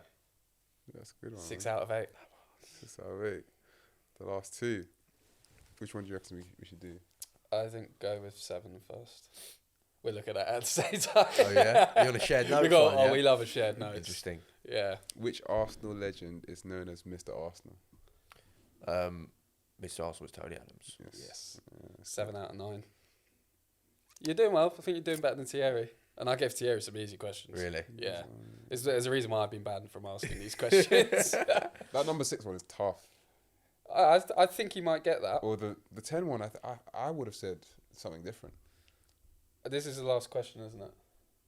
We got one more question, but obviously I had added questions. as well. I think go with. I'm looking at which number one 2. he'll get Two. right. Number 2. Yeah, that's a good one. Let's finish on that. Arsenal's first kit was donated to them by which Nottingham Forest. 8 out of 10. Well done, Matt. Welcome to Two Left Feet Quiz. You've done well. Thank you very much. I think you redeemed yourself. Thank you, Yeah, sir. yeah. It's all right. It's all right. you. There we go. There you go. 7 out of 10. We'll take the bonus point. That is not bad. That is not bad. Now, Solid. just we usually do like a Maddest moment. I'm just gonna, just because we're running out of time, I'm just gonna have a go at a West Brom striker. Yeah. Daryl Dyke, American centre forward. He's been cussing out beans. Baked beans. Yeah. What's he been saying? I love beans. He says, why are we obsessed with it? He thinks it's weird. He's never got it since he's been here. That's interesting because beans are very high in fibre. Yeah. Okay. Protein. Very high in protein. Mm. Very filling. Good for the gut. Yeah. And I think that he should have a look at some of the state of the Americans that live in that country and look at the fucking size of some of them. Yeah. Maybe they should get on the beans. I think we've just made a breakthrough here. Yeah. And I just think it's the ease of the beans. You know, like you've had a big night or you're feeling a bit lazy, can't be asked to cook. Just get a bit of sourdough, put it in the toaster. And you can eat them hot or cold. Yeah, hot or cold, if you really feel like it. That's actually what my granddad did when he first came to the UK. Really? Yeah, just cold beans. And also beans are very versatile in the sense that you can have... there are different types of beans. For example, butter beans. Yeah. You've got kidney beans. Yes. You've got pinto beans. You can make salads from those beans. You can make salads. You can put them in tortilla bowls, potentially. Yes. I think beans are incredibly underrated and incredibly disrespected. Yeah, I think it was a bit out of order from him, so I just had to call him out.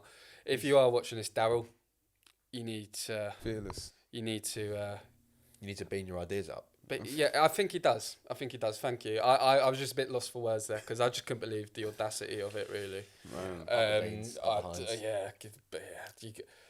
Just have some beans on toast. Or even a jacket potato. Do you know? Even just beans. Even just beans. I have just beans all the time. Yeah. And it just gets the job done. They're time. versatile. Arsene Wenger would sign beans if he could. Do you know what I do with the beans sometimes? I have like big tablespoons of beans and I like to chew it and mash it all up, spit it out, pick it up, like blow on it so it gets like bare dry and then like nibble on like a bowl of beans. We were doing so well. We were doing so well. We were doing. I mean, Daryl's got a point. I know that someone watching this will be able to relate to it for a fact. Daryl's got a point. No, he hasn't got a point. Stick with me, brother. Yeah. All right, I'll give it a go. It's the same thing with hula hoops as well. I get that. I get that. I just chew it up, yes. Like make like a big ball in my mouth, spit it out, blow on it, and then you pick it up when it's like nice and dry and just nibble on it. Trust me. It's a bit grim. Yeah. But they're versatile. I think they go on anything. So, sure. He's killing him. But this goes out to Daryl. We didn't like your video and... sort your life out. Sort it out. Sort it out. You can't be dishing off that. If you want to play for West Brom, you've got to get used to the beans. Mm-hmm. Yeah, and... I never thought we'd actually have a section about beans.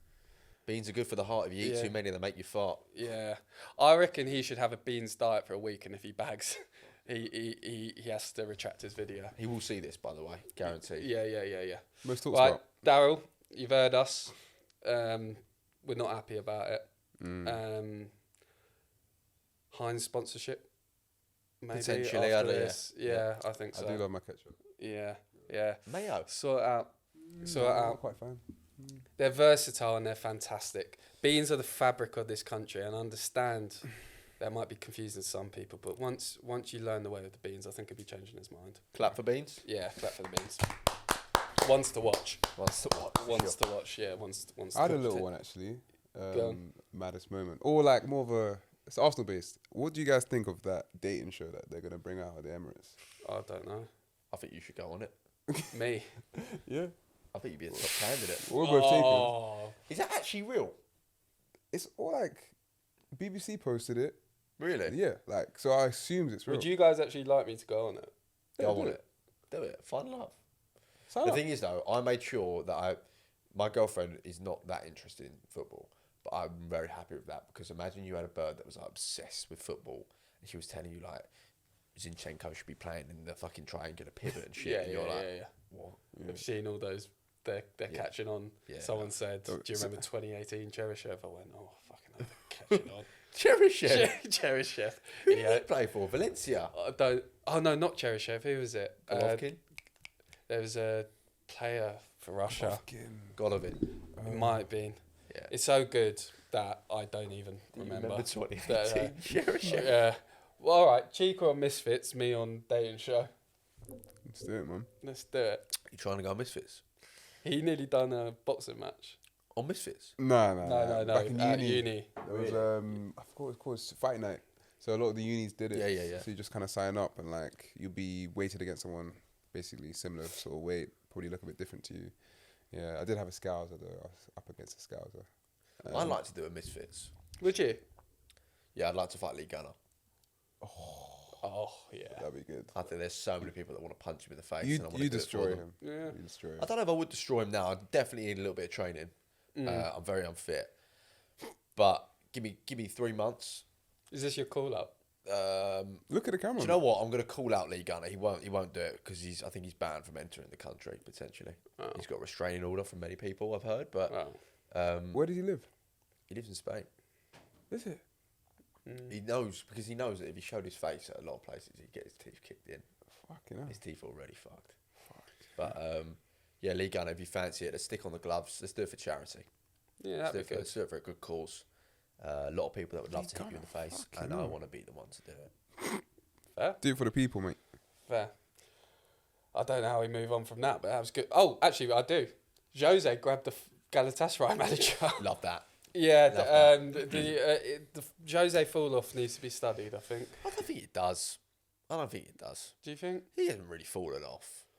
He was great. He's not great anymore, but Do you think it's because of the way, like, players are now different to back in the day? He can't get the most out of them the same way he could. yeah, I don't think his philosophy was that tangible. Is that the right word? Might be. You know what I mean? His philosophy wasn't difficult to move it into different generations. You know, during his time, during his peak, it worked unbelievably. Yeah. But you know, you stick Muhammad Ali against a heavyweight now, it's not going to be the same No. because he's dead. That's a really good point. That would. Yeah, That would, yeah. that would help. But yeah, even if he was Yeah. alive, it probably wouldn't work either. That's what I'm saying. Yeah. Get his prime. Got ya. Yeah, no, I don't know. It just keeps on getting in controversy. Since then, it just seems to go wrong and wrong and wrong. I mean, don't get me wrong, it's entertaining. I mean, he'd done well at Roma, ended their trophy drought. It's very impressive. Son But Dean Howson. signed Dean Howson, and he was a big factor in that. I remember seeing from clip from your pod. It is a bit of a fall off because he has lost his aura a bit with time, but in saying that, I did look back at Roma and him winning the trophy. I'm like, that is pretty impressive because Roma seemed to be cursed a bit when it came to Syria. I don't know. It's just a bit sad. I just thought he'd have more of a longevity. Not that he's not at a top club now, but He's earned his stripes. yeah, He's a go of the game. Yeah. I don't think he'll win the league this season, actually. really. I think Gallon will bottle it. That Fenner will pounce because that's what Mourinho does. He pounces. The only club he didn't win a trophy at was Spurs, and you can't really knock him for that. Yeah, I mean, I'd see a pig fly before I saw that. Yeah, exactly. So I think give him time, he'll still win something. And if he does win something at Fenner, probably should call it a day. Yeah, I don't Shouldn't he go think it's. into international game? I think he'd be great as like punditry. Yes. I think Maybe a Jose ref. on pundit. No. Jose Mourinho is a The ref. show will be him. Yeah, It but will be. I would like. It'd be bring entertainment. back. Punditry, you got to pay him millions for that. Yeah. Oh, he's Millions. good. Yeah, but man. he's done it on. I 100%. loved it when he was. I'd a like him pundit. on the CBS. Yeah. Oh, with Micah and. That'd be great. Yeah. Yeah, it's good. I mean, yeah, he is a legend of the game. It's just, it's a shame his aura's gone a bit down because I thought he'd be untouchable forever. I don't think it has gone. He used to give me completely. nightmares, man. Fucking hell. Yeah. Well, the whole Wenger stuff. Yeah, that was horrible. Now, I've seen you make a video on a player that you think is the best. I think you said he was the best midfielder of all time in the Premier League. Mhm. He's announced he's leaving City finally. As we part ways with the podcast, have you got any parting words for De Bruyne? If I look at the camera. Do what you want to do. Kevin, rivalries aside, I think we all just want to take a moment to appreciate what you've done for the sport, what you've done for the Premier League. Nothing. Like I've never seen anything like it. I've never seen anyone like you. The goals, the assists, the passes, the crosses, the clutch, everything. So consistent. It just tormented me at times, but looking back on it, it's all part of the game, isn't it? And Yeah. one of those players that you pay a lot of money to watch. And Yeah. that's a dying breed. There's not many players like that out there anymore. No. You need footballers like Kevin De Bruyne. We needed footballers like you. And yeah, thanks for everything you've done. You were fucking go at the game, if I'm honest. Love that. Perfect. I think what's amazing about his story as well is the fact that he was seen as an outcast at Chelsea, went to Wolfsburg, absolutely smashed it, redeemed himself, seen as a failure, comes back to the league, absolutely smashes it. Don't give up like John Cena, although he's turned heel. So Yeah. yeah, well, that maybe different convo that. But yeah, no, his story is fantastic. He was seen as the bright spot. He had a bit of the hurdy-gurdy hype around him when he was younger. Where was he at? Ghent or Genk? Ghent. I think Ghent. Joins Chelsea, and him and Salah being at Chelsea. Bizarre. Mourinho. Yeah. But he was just incredible, innit? He was graceful. I've never seen someone play passes like he has. It was the way he glided forward all the time, and he was just such a winner. Yeah. And shame he didn't do it on an international level, but I think everyone's no one really stepped up for Belgium when they needed him to. Well, they also had infighting, and there's the Courtois and De Bruyne don't get along. Yes. And a lot of them hate each other. Like, it's known, like, historically, like, even the Dutch squad never really used to get on. But De Bruyne, his story's brilliant. He's incredible, isn't he? And he just had everything. He's a definition of an all-rounded player as well. Do you think there's only, like, one trait of De Bruyne that was, like, undervalued? Ooh, good question. Consistency. Everyone knows he's consistent, but when you really deep how consistent he was, every single season for was it 9 seasons now? Yeah. Has he been there for 9 seasons? It would have been 2015, yeah. Yeah, so this is his 9th season. Every single year, inevitable. Yeah. Rarely injured. I know obviously last season he picked one up early on, but he was always available, always ready. And my saying is the best ability is availability, and he was always available. And he wasn't just available; he was the numbers that he put up and what he done for the team. He revolutionised City forever. Yeah. He made everyone around him play better. Yeah. And they're gonna miss him. Yeah. I think the biggest compliment you can give him is the fact that when he was still playing, they nicknamed a young player after him. Yeah. He's so iconic, and he was so incredible, and he was so unique. Too much Smith Rowe. Yeah. They started calling him the Croydon De Bruyne whilst he was still playing. Yeah. That's insane. And people do that with Saka now as well. Yeah. Did they? Well, they don't really do it. They sort of just say, like, the next Saka. Oh, yeah. Yeah. And rightfully so. I mean, Saka's early. I don't think he's anywhere near De Bruyne in terms of legacy yet. They're comparing Endowment to Cole Palmer as well. Oh, shut up. I want to see Max Dowman in the flesh. Apparently, he's a joke. Mate, he's just like Cole Palmer. Really? Yeah, I think so. Anyway, people give me shit for it. I think he's built like Cole Palmer. He's got everything to his game. There is no reason why this guy can't be as good as Saka. Apparently, he's meant. Someone told me that he did like tests at the club when he was little, and they predicted he's going to be 6'6". Really? Yeah, they really do predict that. I remember. 6'6", moving like that. Do you remember when I was at Redden Development with Eve? He was 5'10", our mate Eve, who actually ended up being like a shot stopper keeper for Arsenal. And they said, no, you're too small. If you're not 6 foot by 15 or something for a Category 1 academy, then we can't take you on. Wow. So they really do predict like how tall. There's a real science behind it. It's crazy. I was predicted to be 5'9". Yeah. Again, I'm really surprised. I was saying off camera, I went to hug him when I met him for the first time, and I was on my tiptoes. It was quite embarrassing. I got pretty long legs. I'm not daddy long legs. You know what I mean? Yeah. You got just before we wrap up, have you got a quality of De Bruyne that you think was underlooked apart from consistency? Left foot. Ooh, yeah. Ambidextrous. Yeah, basically, if he wanted to take corners with his left or free kicks with his left or penalties, he'll easily be able to. Like, you can't show him any way. You got just got. He's undefendable. Yeah. Because if you sit off him, he's gonna play a worldy pass. If you go 1-on-1, he's got the ability to beat you. He just had everything, didn't he? After this, watch. You've obviously seen it a million times. Man City away to Wolves, 21-22. He scored 4 goals. And I think he scored 3 in like the first 15. He was just tormenting them, like just taking the piss out of them. Yeah. Every shot that went in, scored. Do you remember at the Emirates when he almost scored a hat-trick in the first half? Yeah, I remember. I remember that day. Yeah, a banger that came in from a quick cross, and then Leão made an unreal save. Yeah. Sometimes when he turns it on, De Bruyne, like every shot is just like top bins, like FIFA. Like it's green timing them. Yeah. I'm gonna miss him, you know. I'm not going to miss him playing against Arsenal, but I'm going to miss like having De Bruyne, because Premier League are now losing big players. These Salah, maybe. like these poster boys. How many we got now? We had Saka, Palmer. Palmer.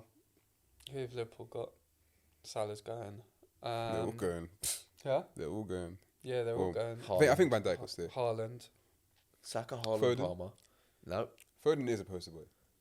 Yeah, but I think he's starting You don't think he's a rightfully. poster boy? No. You don't think the media make him a poster boy? I don't think he's a poster boy anymore. I don't think he. No, I don't think he is. You don't Because think... Haaland is City's poster boy. But I think there's both of them. I don't think Foden's a poster boy. Really? What, his stature as a player? As But obviously the form... Like, I don't see Phil Foden being like promoted like on the match attacks adverts on like bus stops. Yeah, Really? I couldn't see that. What? I couldn't see I've that. seen him on adverts. No, I've seen him on adverts, but I just can't. Actually, it just pops up on my phone. See? Chelsea. No joking. I don't see. Yeah, oh, Foden. I can see Isaac becoming.